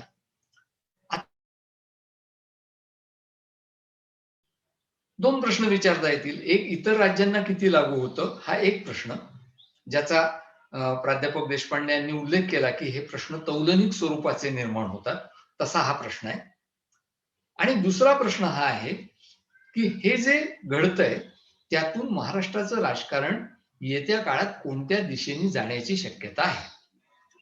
आणि हा जेव्हा दुसरा प्रश्न आपण विचारतो तेव्हा मला असं वाटतं की काय घडेल हे सांगण्यापेक्षा बिरमल सरांच्या प्रतिपादनातनं मला जे कळलं ते असं की कोणत्या दिशेने आपले अभ्यास गेले पाहिजेत, आपण इथून पुढच्या काळात जे संशोधन करू ते कोणत्या दिशेने गेलं पाहिजे ह्याचं मार्गदर्शन या प्रकारच्या प्रश्नामधनं होतं. म्हणजे आपला आविर्भाव महाराष्ट्रामध्ये इथून पुढे काय होईल याच्याबद्दलचं प्रेडिक्शन करणं असं असण्याऐवजी आपला आविर्भाव असा असायला पाहिजे की जर हे प्रश्न निर्माण होत असतील तर इथून पुढे कोणते अभ्यास झाले पाहिजेत. आतापर्यंत आणि ह्या पुस्तकाचा गाभा हा निवडणुकीचा अभ्यास हा राहिलेला आहे. पण त्याच्या पलीकडे भिरमल सर प्रश्न विचारतायत हे तुमच्या लक्षात आलं असेल. ते जो प्रश्न विचारतायत तो असा की जर हे बरोबर असेल, ते म्हणतायत ते सगळं बरोबर असेल, जर मुक्ता कुलकर्णी म्हणाल्या त्याप्रमाणे अधिमान्यतेचे प्रश्न उपस्थित होत असतील तर इथून पुढच्या काळामध्ये फक्त निवडणुकीचे अभ्यास करणं हे पुरेसं ठरेल का? आणि मला असं वाटतं की ह्या प्रश्नाचं उत्तर निश्चितपणे नकारार्थी आहे की निवडणुकीचे अभ्यास हे आपल्याला त्या त्या सत्तेचं समाजशास्त्र जे असतं ते सांगायला मदत करतात. पण निवडणुकीच्या अभ्यासांचा दुसरा एक फायदा असतो आणि तो या पुस्तकातून आणि या चर्चेतून पुढे आलेला आहे असं मला वाटतं की निवडणुकीचे अभ्यास हे आपल्याला राजकीय प्रक्रियेबद्दलचे जास्त गंभीर प्रश्न विचारायला मदत करतात. या वेब संवादाच्या अगदी सुरुवातीला डॉक्टर ऋतुराज बुआ यांनी जो उल्लेख केला त्याप्रमाणे गेली 25 वर्ष अशा प्रकारचे निवडणुकीचे अभ्यास आपण जर करत असलो, इथे उपस्थित असलेल्या अनेकांनी ते केलेले, तर मला असं वाटतं की आता ते अभ्यास बंद न करता ते चालू ठेवून त्याच्याबरोबर नवे प्रश्न विचारून त्यांच्यासाठीचे नवे अभ्यास कोणते असतील हा प्रश्न विचारण्याची वेळ आलेली आहे. आणि अर्थातच या वेब संवादातून त्यांचं अंतिम उत्तर जरी मिळणार नसलं तरी या तिघांच्या मांडणीतून जे 3 सरळ अभ्यासाचे दिशा निर्माण झालेल्या आहेत त्या तुमच्या लक्षात आल्या असतील, त्या अधोरेखित करतो आणि मी हे संक्षिप्त प्रतिपादन थांबवतो. म्हणजे मग जर अजून संयोजकांना उत्साह आणि वेळ असेल तर आपल्याला काही प्रश्नोत्तर करता येतील. कोणत्या 3 दिशा आहेत? मुक्ता कुलकर्णी यांनी जो प्रश्न विचारला त्याच्यातून निर्माण होणारी दिशा जी आहे ती महाराष्ट्राच्या किंवा कोणत्याही एका राज्याच्या अभ्यासाच्या पलीकडे जाऊन एकूण राजकीय प्रक्रियेबद्दलचे सैद्धांतिक प्रश्न विचारायचे आणि त्या सैद्धांतिक प्रश्नांचा शोध घ्यायचा हे आपल्याला सांगतं. विवेक घोटाळे यांनी जे प्रतिपादन केलं त्याच्यातून निर्माण होणारा प्रश्न हा पुन्हा महाराष्ट्राच्या पलीकडे जाणारा आहे. तो म्हणजे जातीचं वर्चस्व, राजकीय प्रक्रिया आणि अर्थकारण या तिन्हीचा एकत्र अभ्यास करता येईल अशा प्रकारची अभ्यास पद्धती आपल्याला शोधावी लागेल की जी निवडणूक अभ्यासांच्या पलीकडची असेल, जिच्यामध्ये कदाचित अँथ्रोपॉलॉजिकल किंवा ज्याला फील्ड स्टडीज असं म्हणता येईल अशा प्रकारचे अभ्यास हे जास्त असतील. क्रिस्तोफ जॅफरलॉ यांनी आणि काही इतरांनी सुद्धा आत्ता हा जो प्रश्न आलेला आहे की काही मध्यम जाती आरक्षण का मागतायत याचं राजकीय अर्थव्यवस्थेच्या संदर्भात विश्लेषण करण्याचे प्रयत्न केलेले आहेत. आता कदाचित त्याच्या पुढे जाऊन त्या त्या राज्यातल्या त्या त्या मध्यम जातींच्या फील्ड स्टडीजच्या आधारे अभ्यास करण्याची वेळ आलेली आहे. आणि अर्थातच तिसरा, प्राध्यापक नितीन बिरमल यांनी जो प्रश्न उपस्थित केला त्याचं उत्तर जर आपल्याला द्यायचं असेल तर तुमच्यापैकी अनेकांना आठवत असेल की महाराष्ट्रामध्ये कोणत्या प्रकारचे अभिजन निर्माण होत आहेत याचे स्थानिक अभ्यास केले पाहिजेत ही चर्चा आपल्यापैकी अनेकांनी यापूर्वी केलेली आहे. त्याच्याकडे आपल्याला परत जावं लागेल. म्हणजे एका बाजूला अर्थव्यवस्थेची चौकट तर समजून घ्यायचीच, पण त्याचबरोबर एम्पिरिकल म्हणजे अनुभवनिष्ठ पद्धतीने नवे अभिजन निर्माण होत आहेत का, ज्यांची चर्चा आता अलीकडे विवेक घोटाळे यांनी त्यांच्या एका फेसबुकवरच्या लिखाणामध्ये केलेली आहे, प्रतिपादनामध्ये. तिच्याकडे जावं लागेल की नवे अभिजन कुठे निर्माण होत आहेत. ते ग्रामपंचायतीच्या पातळीवर निर्माण होत असतील तर नितीन बिरमल यांच्या दुसऱ्या प्रश्नाचं उत्तर त्याला मिळेल. आणि येत्या वर्षी आणि पुढच्या वर्षी आता नगरपालिकांच्या निवडणुका होतील, त्याच्यात आपल्याला जर असं दिसलं की असे नवे अभिजन निर्माण होत आहेत तर कदाचित बिरमल सरांच्या पहिल्या प्रश्नाचं उत्तर आपल्याला मिळेल. त्यामुळे मला असं वाटलं की ही जी चर्चा झाली ती पुस्तक हे त्याला निमित्त ठरलं. हे पुस्तक म्हणजे महाराष्ट्राच्या राजकारणावरचं अंतिम उत्तर नाहीये, तर महाराष्ट्राच्या राजकारणात कोणते मुद्दे आहेत याची एक चाळणी लावणारा हा पहिला प्रयत्न आहे. कदाचित या तिघांच्या मांडणीनंतर तुम्हाला असं वाटेल की ह्याच्यापेक्षा जास्त सकस स्वरूपाचे अभ्यास आणखीन पुढची 2-5 वर्ष करण्याची बहुधा गरज आहे. मी फक्त हे संपवताना प्रतिपादन एवढंच म्हणेन की हे सगळं करत असताना पक्षीय स्पर्धा आणि त्या पक्षीय स्पर्धेची चौकट यांच्याकडे पूर्णपणे दुर्लक्ष करून चालणार नाही, हे आमच्या या पुस्तकावरनं बहुधा तुम्हाला मान्य होईल. म्हणजे अर्थव्यवस्था आणि सैद्धांतिक प्रश्न यांची चिकित्सा करत असताना पक्षपद्धती आणि पक्षीय स्पर्धा यांचा संदर्भ हा कायम टिकवावा लागेल. कारण शेवटी राजकारण आणि सामाजिक आणि आर्थिक वर्चस्व या तिन्हीचा अन्योन्य किंवा एकमेकांवरती परावलंबी स्वरूपाचा संबंध असतो. या भूमिकेतून आम्ही एकूण राजकारण नावाच्या फिनॉमिननकडे किंवा राजकारण नावाच्या घटिताकडे या पुस्तकात पाहिलेलं आहे. त्यामुळे आम्ही असा नक्की आग्रह धरू की राजकारण म्हणजे फक्त अर्थकारण नसतं, जसं राजकारण म्हणजे फक्त निवडणूक नसते, तसंच राजकारण म्हणजे फक्त अर्थकारण सुद्धा नसतं. एवढा संदर्भ लक्षात ठेवून ज्याला होलिस्टिक किंवा एकत्रित स्वरूपाचे अभ्यास असं म्हणता येईल, असे अभ्यास करण्याची जर याच्यातून तुम्हाला स्फूर्ती मिळाली, असा अभ्यास करण्याची खुमखुमी जर या पुस्तकातनं निर्माण झाली, तर कदाचित हा वेब संवाद घेण्यात ऋतुराज बुवा यांनी आणि युनिक फाउंडेशनने जो पुढाकार घेतला तो कारणी लागेल असं मला वाटतं. काही प्रश्न असे असतील की ज्यांची संक्षिप्त उत्तरं देता येतील, ती आत्ता वेळ असेल तर आम्ही जरूर देऊ. पण या वेब संवादाच्या निमित्ताने महाराष्ट्राच्या राजकारणाबद्दलच्या आणि एकूण महाराष्ट्राच्या अभ्यासाबद्दलच्या गेल्या 25 वर्षाच्या प्रयत्नांचा एक टप्पा आपण फक्त गाठलेला आहे आणि इथून पुढे बरेच नवीन अभ्यास करून आपल्याला काही उत्तरं शोधायची आहेत. ही जाणीव या वेब संवादाच्या निमित्ताने जर झाली तर ऋतुराज बुवा यांनी हे जे काम केलं आणि मुक्ता कुलकर्णी, भारत पाटील आणि तुकाराम जाधव यांनी युनिक फाउंडेशनच्या मार्फत हे जे काम केलं ते कारणी लागलं असं मला वाटेल. पुन्हा एकदा लेखक म्हणून आमच्या या पुस्तकाच्या निमित्ताने ही चर्चा केली आणि या तिघा वक्त्यांनी त्या पुस्तकाच्या आधारे कोण त्याच्या पलीकडे जाणारे प्रश्न उपस्थित केले याबद्दल त्यांचे आणि संयोजकांचे मनापासून आभार मानतो आणि थांबतो. धन्यवाद.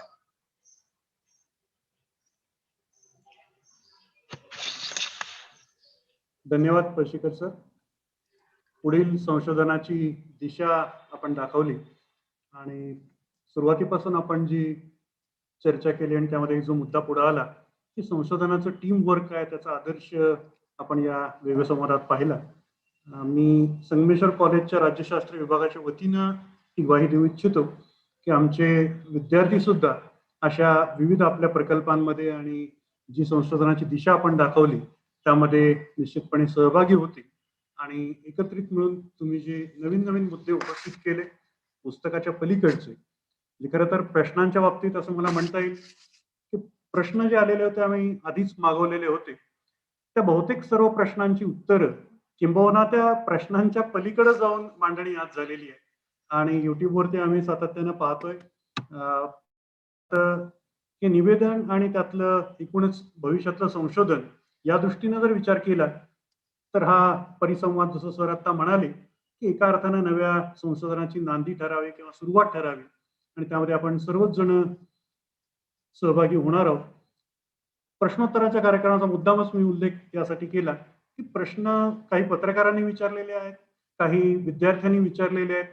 मला वाटतं या सगळ्यांची उत्तरं त्याबद्दल निश्चितपणे मिळाली याची मला खात्री आहे, कारण मी या पद्धतीनं जो परिसंवाद आणि वेबसंवाद मला वाटतं आपण पुस्तकाच्या निमित्तानं केला, पुस्तकातले मुद्दे आणि त्याच्या पलीकडची चर्चा, मला वाटतं हेच या परिसंवादाचं सार म्हणून आपण म्हणूया आणि या पद्धतीनं भविष्यात वाटचाल करू.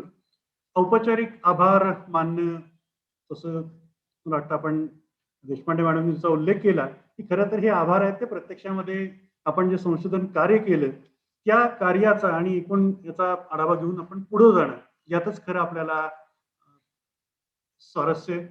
या पद्धतीनं हा परिसंवाद आयोजित केला युनिक फाउंडेशनचे, विशेषतः युनिक अकॅडमीचे तुकाराम जाधव सर, त्यानंतर विवेक घोटाळे आणि मुक्ता कुलकर्णी, भारत पाटील असतील. त्यांनी ज्यावेळी मी हा प्रस्ताव मांडला त्या क्षणी उत्तर दिलं होतं की हा प्रस्ताव मंजूर आहे आणि आपण तातडीनं याच्यावरती कार्यवाही करायला सुरू करू. त्याबद्दल त्यांचे मी संगमेश्वर शिक्षण संस्थेच्या वतीनं आभार मानतो. विशेषतः विवेक घोटाळे, मुक्ता कुलकर्णी यांनी जी मांडणी केली, त्यांचे अभ्यास आणि ज्या फील्डवर्कचा सरांनी आता उल्लेख केला, प्रत्यक्ष ज्याला फील्डवरती जाऊन संशोधन करून त्यातनं काही प्रश्न जे उपस्थित केले आणि त्या निमित्ताने त्यांनी जी मांडणी केली त्याबद्दल मी त्यांचे आभार मानतो. बिरमल सरांनी पुस्तकाच्या पलीकडे जाऊन महाराष्ट्राच्या राजकारणाबद्दलचे जे काही प्रश्न मांडले तेही महत्वाचे होते आणि त्या दृष्टीनं बिरमल सरांनी अनेक वेळेला वेगवेगळ्या संशोधन प्रकल्पाचं जे नेतृत्व केलेलं आहे त्यातून नवीन नवीन संशोधन प्रकल्प पुढे येतील. विवेक सर मागच्याच आठवड्यात आम्हाला म्हणाले होते की आम्ही पळशीकर सर, बिरमल सर आणि विवेक सरांनी मिळून पुढच्या एका प्रकल्पाची चर्चा सुरू केलेली आहे. मला वाटतं महाराष्ट्रातल्या राज्यशास्त्राच्या अभ्यासकांना तो दिशादर्शक प्रकल्प ठरावा आणि सातत्यानं त्यांनी वेगवेगळ्या जिल्ह्यांच्या माध्यमातून हा प्रकल्प राबवला तर अधिक संयुक्तिक ते ठरेल किंवा अधिक सघन अशा प्रकारची निष्कर्ष आपल्याला मिळू शकतील.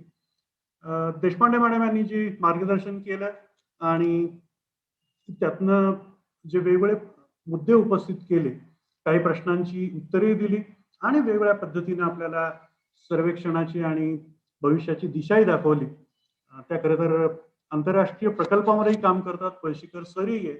मला वाटतं आंतरराष्ट्रीय ते स्थानिक अशा सर्व गोष्टींचा दांडोळा घेत हा वेबसंवाद एका वेगळ्या उंचीवरती नेला. तेव्हा देशपांडे मॅडमचे मी आभार मानतो. पळशीकर सर तर आमच्या सर्वांचे मार्गदर्शक आहेत.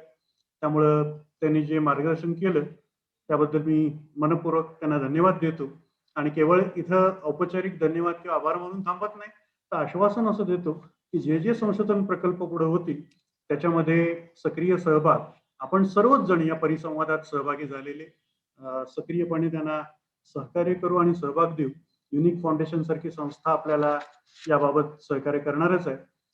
या सर्व परिसंवादासाठी किंवा वेब संवादासाठी जे तांत्रिक सहाय्य केलं संतोष फुलारी, संतोष पवार, डॉक्टर दोपटे, शुभराज बुवा, डॉक्टर शिरीष जाधव आणि विशेषतः ज्यांनी या प्रस्तावाला तातडीनं मान्यता दिली प्राचार्य डॉक्टर शोभा राजमान्य मॅडम आणि या सर्व प्रकल्पाला अतिशय महत्वाचं स्थान आहे ओळखून माननीय सचिव धर्मराज काडादी यांनी सुद्धा आग्रहाने सांगितलं की आमचं स्वायत्त महाविद्यालय झालंय तर अशा स्वायत्त महाविद्यालयात नवीन नवीन संशोधन प्रकल्प आणि त्या विषयातलं अद्ययावत ज्ञान या संबंधी चर्चा घडली पाहिजे आणि ती केवळ एका परिसंवादापुरती थांबू नका तर ती भविष्याच्या दृष्टीने दिशादर्शक ठरेल या दृष्टीने प्रयत्न करा. डॉक्टर पळशीकर सरांनी त्याच पद्धतीने आपल्याला दिशा दाखवलेली आहे. मी सर्वांना विनंती करतो, औपचारिक कार्यक्रम वेब संवादाचा संपलेला आहे. प्रत्येकाने आपले व्हिडिओ सुरू करावे. आपल्याला एकत्र स्क्रीनशॉट घ्यायचा आहे. मी सर्व सहभागी वक्त्यांना विनंती करतो की त्यांनी व्हिडिओ सुरू करावे. त्यामुळे कोण पळून गेले तेही कळेल.